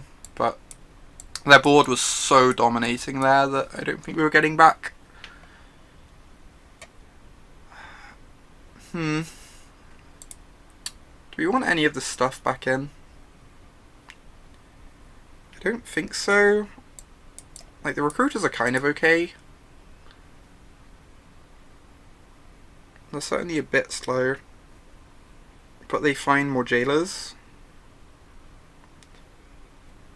I think I'm gonna keep the scissors. I think I'm pretty happy with the setup, but I'm not very experienced with this deck yet.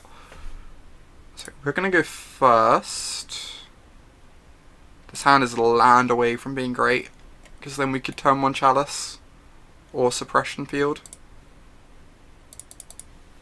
I'm gonna keep this because it's got turn 1 Chalice, and we just need to find some white sources. I'm going to bottom the Spyglass because we really want to find a Plains as fast as possible. If we find a Plains or a Chrome Mox for next turn, we get to stick a turn 2 Preeminent Captain into turn 3 Captain of the Watch. We're just hoping this Chalice can do a lot of work. Alright, that's a Spyglass. Let's just run that out, see what's going on in their hand. They don't have a Abrupt Decay, which is good for us. So what are we going to name here? They can't cast Deathrite because of our Chalice. So I'm kind of tempted to name a Fetch Land. So I think I'm just going to name Scalding Tarn here.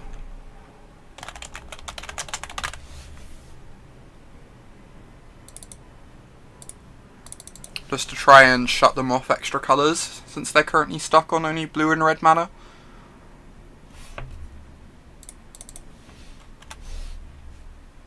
White Source. Nope. I'm assuming they're going to run out Ambush Viper here. Yep. Ambush Viper is here. Hey, we named the right one. I'm so happy. Named the right fetch land. That's amazing. And we drew a Chrome Mox. We are the luckiest. I think I'm getting rid of this War Chief. I'm just playing my Captain. Pretty sure that's what I'm doing. The Preeminent Captain, that is.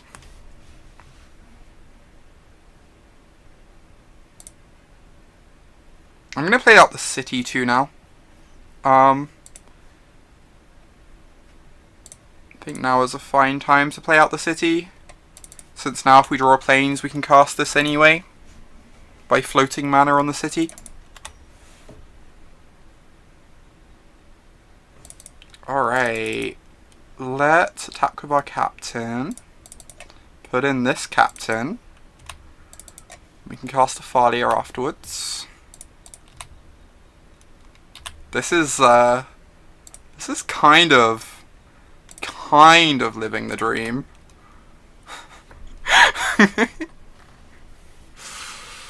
Oh, this is so stupid.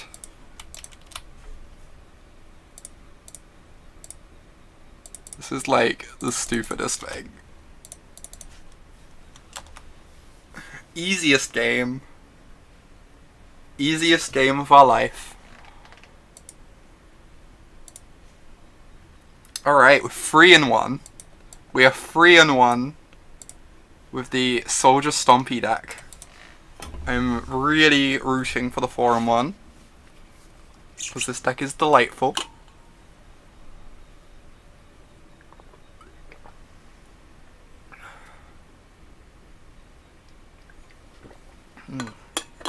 If you're enjoying the stream, I stream a few times a week. I think this week I'm planning on streaming on Thursday and Friday as well as today. So best way to find out when I'm going live is to follow me here or follow me on Twitter.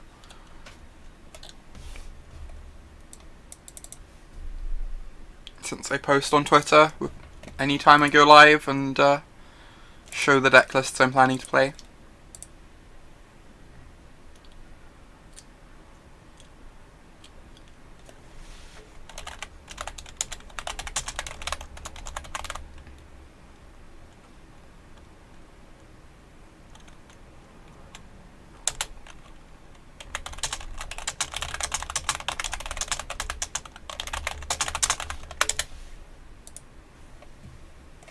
Right.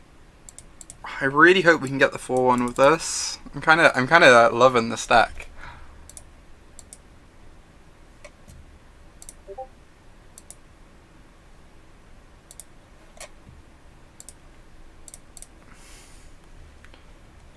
Right, so we're on the draw.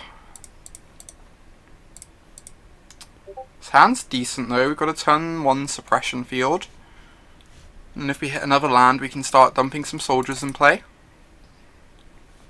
Turn 1 suppression field, not as good as... Turn 1 suppression field, not nearly as good on the draw, of course. But it's still going to do some work. I would hope.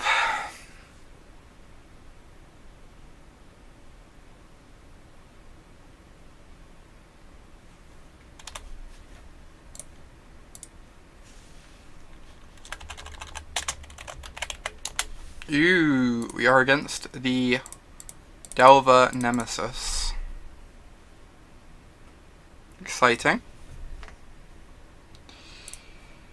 Let's cast this Chromox. I don't know what I'm exiling. It might just be an enlistment officer. We probably don't need both of them. I definitely want the recruiter because it can go get Palace Jailer. I could also just get rid of War Chief. It's going to be a while till we can cast it. Maybe it's a bit slow this game. I think I'm going to get rid of an enlistment officer though.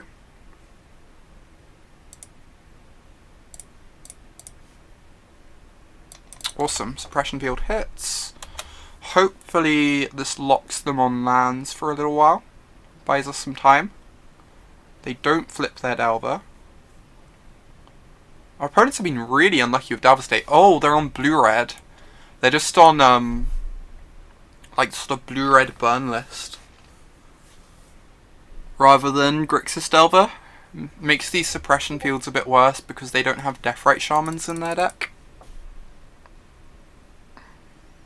This Ponder is going to set up their Delver too.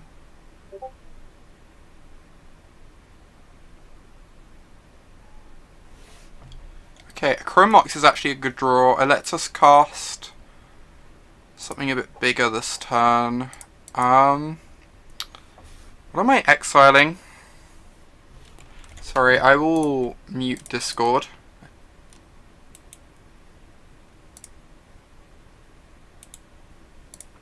Hopefully you can't hear Discord anymore. Sorry about that. What am I exiling here? I definitely want to keep the officer. I feel like I want to keep the recruiter too, so I exile the war chief. I guess that makes sense.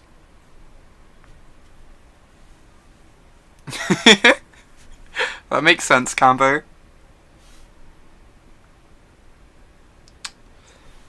If I cast the Officer, I probably still don't get to block the Swift Spear, but I think I'm going to cast it anyway. Hope that they don't have a Daze. They have a Force.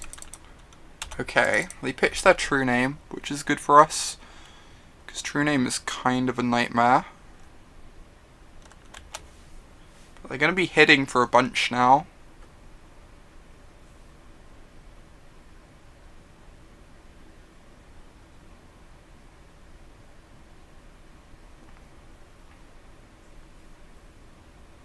At least they're down to just one card. So if we can get a Palace Jailer, we can probably dig our way out of this, like exile the Delver.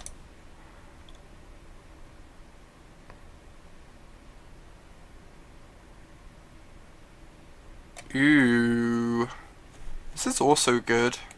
Did they leave on top? They chose to shuffle. Huh. I kind of just want to cast this now and trade with the Delver and buy us a lot of time. I think that's pretty reasonable.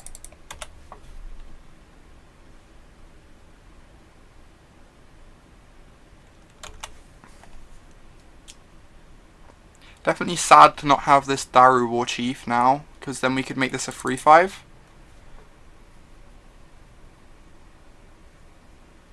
Huh, they didn't attack him with their Swift Spear. That's interesting. I feel like they'd have attacked the Aberration if they wanted to trade it off, to force it on their terms. So I feel like this means I should attack with my Responder, and that they aren't even guaranteed to block. And if they do block, I'm fine with that, right? Awesome, we just get to gain 2 life for free.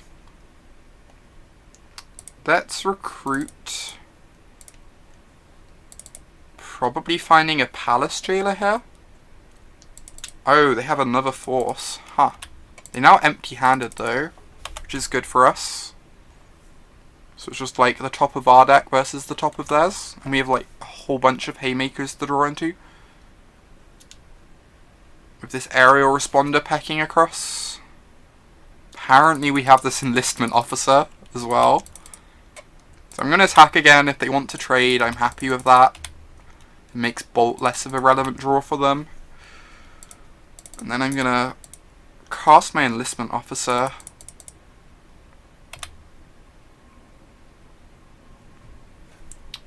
Ooh, a Palace Jailer. That's exciting. Can put the Delver into jail and start drawing some cards. Ensure that they can't trade with our Responder anymore, even if they end up changing their mind and decide they want to. And also, like, even if they somehow get the Delver back, it'll be unflipped, which is really nice.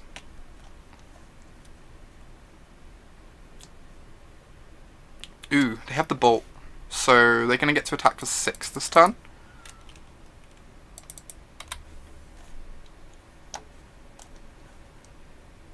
Huh. It's interesting.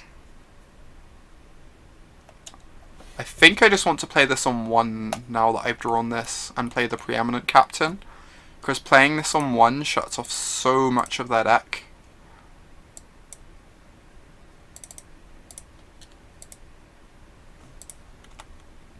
Yeah, opponent gives it up. Sick.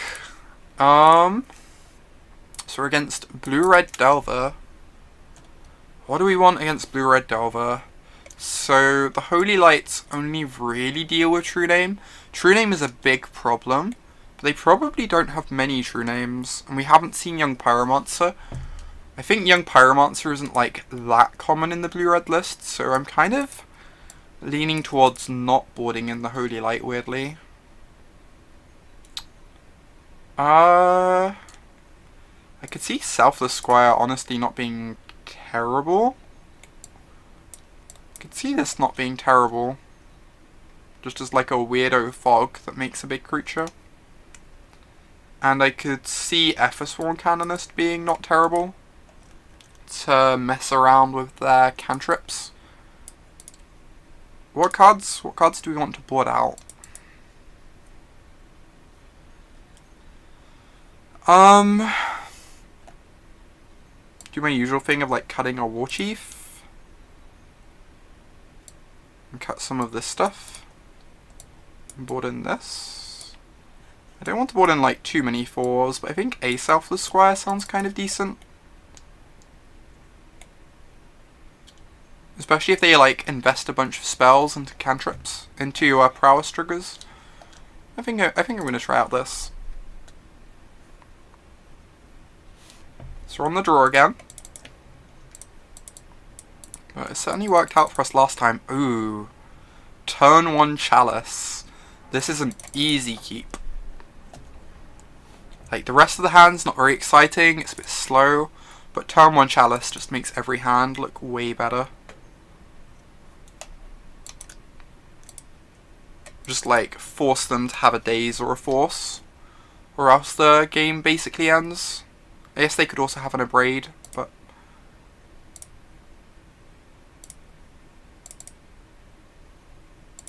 right, I would like to cast my Chalice of the Void. Sick. Chalice resolves. Oh, you'd board. Oh, you're right, Amnesia. Yeah, we should be boarding out some suppression fields here, where they don't have death rights or anything like that.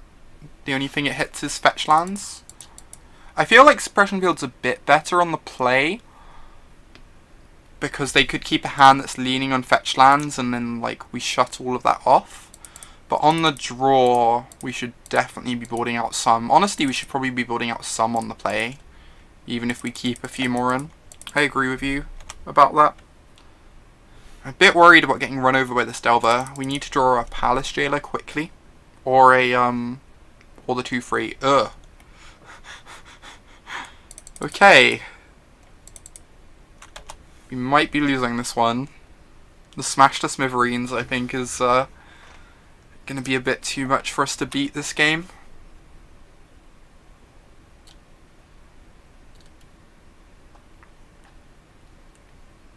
Yeah, I think we're going to really struggle to beat that Smash to Smithereens this game.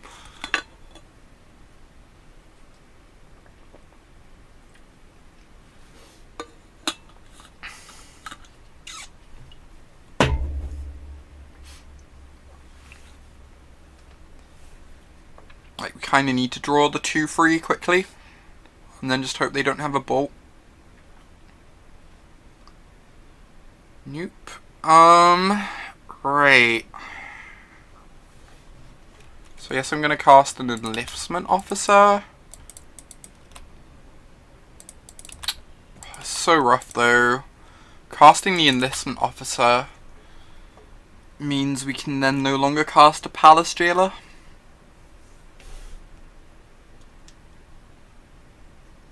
Do we just have to cast the Canonist? I think we just have to cast the Canonist. Just so that we still have Jailer as a live draw.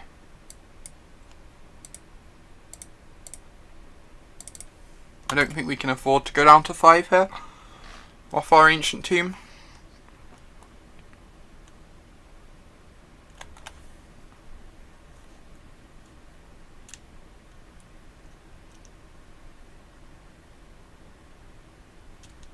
Wow.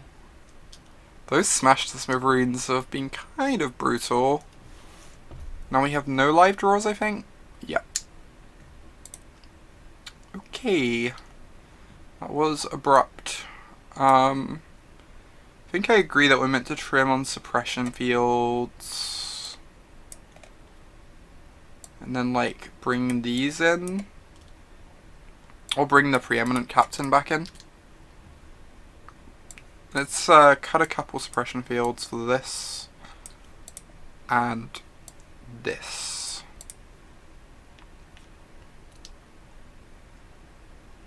I still think I like 2 of them on the play. I would definitely board them out on the draw now that we're thinking about that, but I think on the play a couple copies is fine.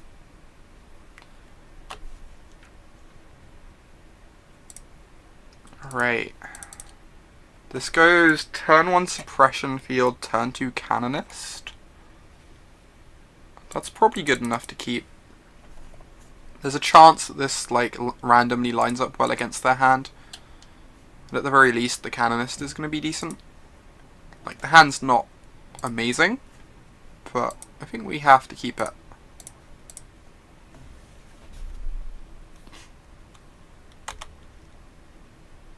Wow, it's eating a Force of Will, so that worked out amazingly for us. Them trading a Force for our suppression field means their hands are leaning really heavily on fetch lands.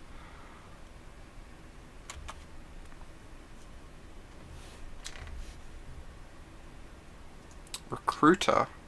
Huh. So I guess we just recruit now. And go find a enlistment officer. And then if they smash the Smithereens to Chrome Mox, we can still cast the Canonist. But if they don't, we get to enlist next turn.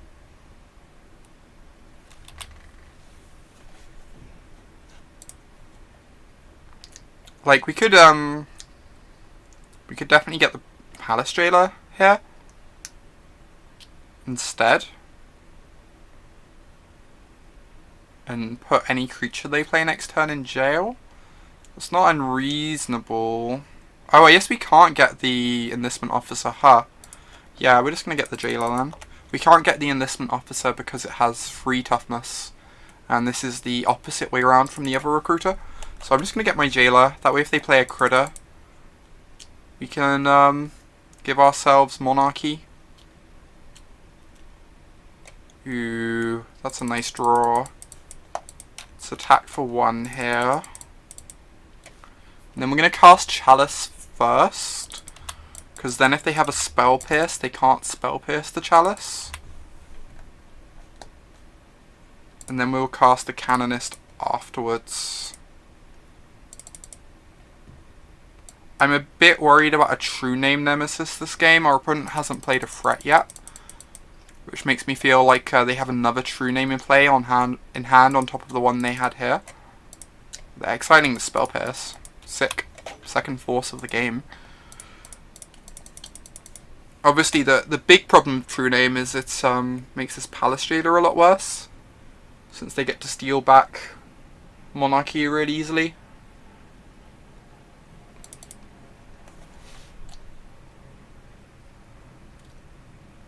Yeah, for sure, Amnesia. There's like a lot of similarities.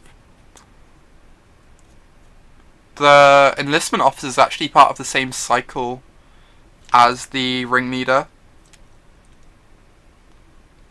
which I didn't know about. Apparently there's a cycle of those critters that can go find things of the same creature type from the top 4.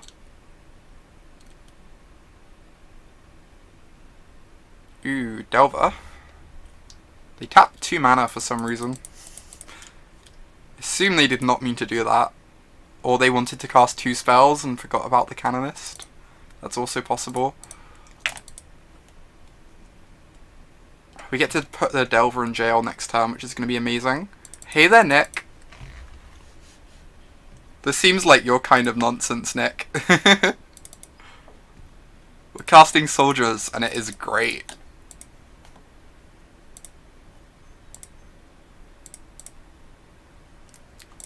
This is even uncounterable now. We get our Phyrexian Arena online.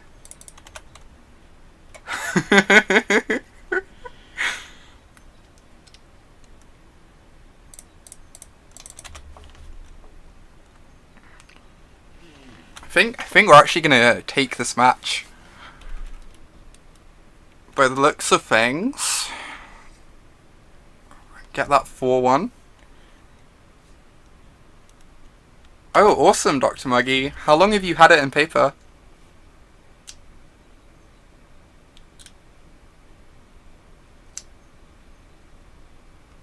Alright, another Delver. That is fine. I think I'm just going to attack with all my critters here. Because if they flip the Delver, they're going to get to steal the Monarchy anyway. So I kind of just want to pressure them, I think. Like, obviously the way we get punished is if they don't flip the Delver and have another Bolt in hand for our Preeminent Captain.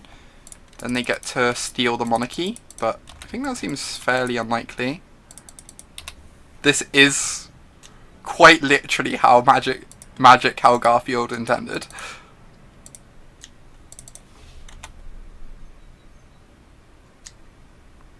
That makes sense, Dr. Muggy. Like, once you have the ancient tombs and caverns and chalices, they're all the expensive pieces. I'm a bit scared if they, okay, they don't flip the Delver. That's great for us. Oh my god. So punished for not leaving something back to block the Delver. They're gonna get the Monarchy. Maybe we're meant to leave the 1/1 back and just attack them with the 2/2. We still, like, push damage, but then we don't have this happening. Yeah, that's probably a mistake. Like, I don't think the 1 damage was worth it. Ooh. This is exciting. Checking tomb prices. Oh my god. Uncounterable fog. This is gonna be great. I'm so excited. Oh my god. Selfless Squire stops them from stealing the Monarchy back. Because they don't deal damage to us. This is adorable. This is the most adorable thing in the world. I'm so happy right now.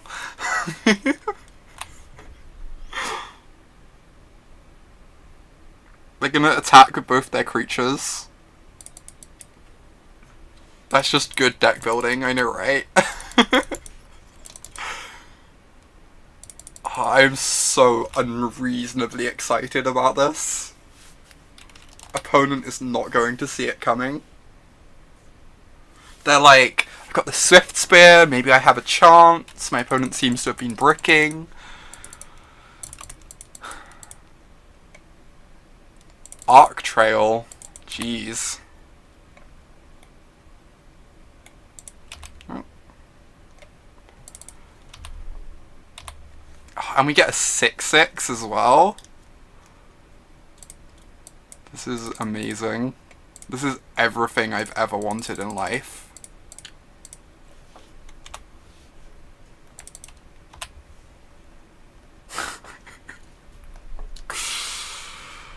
Whew. Okay. We get to hit them to 2 here. They're going to get the Monarchy back now. But then they're going to be in the Abyss for the rest of the game against my 6/6.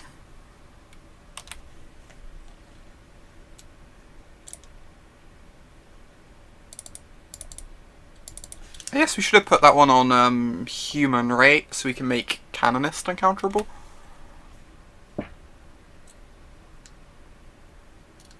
Kind of flooding a bit. Like, we could still lose this. It's not impossible. But they don't flip their Delvers, which is a big part of us staying in this game.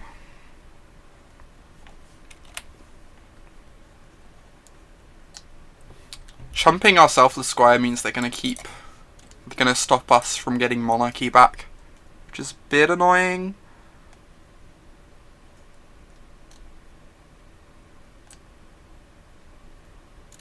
Enlistment Officer. Well then. That's pretty great. Is there any reason to do that pre-combat?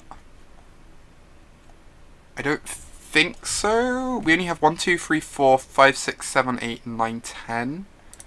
So yeah, I'm just going to attack first, and then I'm going to Enlistment Officer, and every creature the Enlistment Officer finds will be lethal. So every creature it finds will be an Abyss.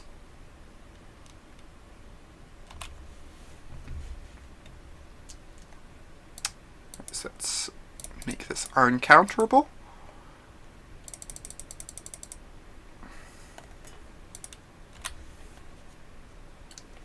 Wow, aerial responder, that's gas.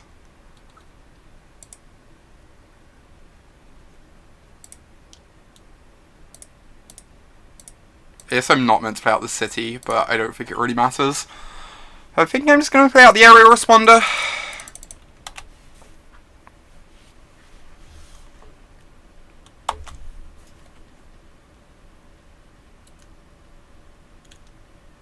Now, like, they have to deal with this nonsense. The arc trail doesn't do anything here, right?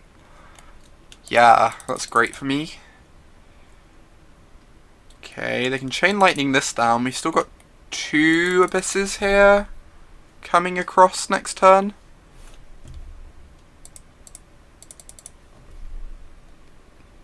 So they just have to leave both their creatures back if they haven't drawn one. I guess they could attack and hope to draw a lightning bolt.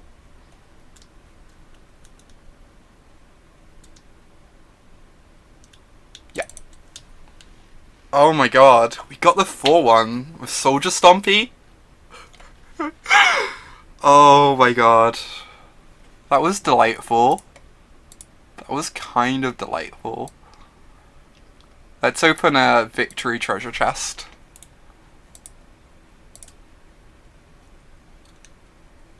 Ooh, a Savannah. I don't know if Savannah is anything. Savannah's like a tick, okay? Fair enough. I guess Savannah isn't one of the better ones, huh? That was sweet though. That was a very fun league. I actually kind of want to play this deck some more at some point. It's like actually kind of gas.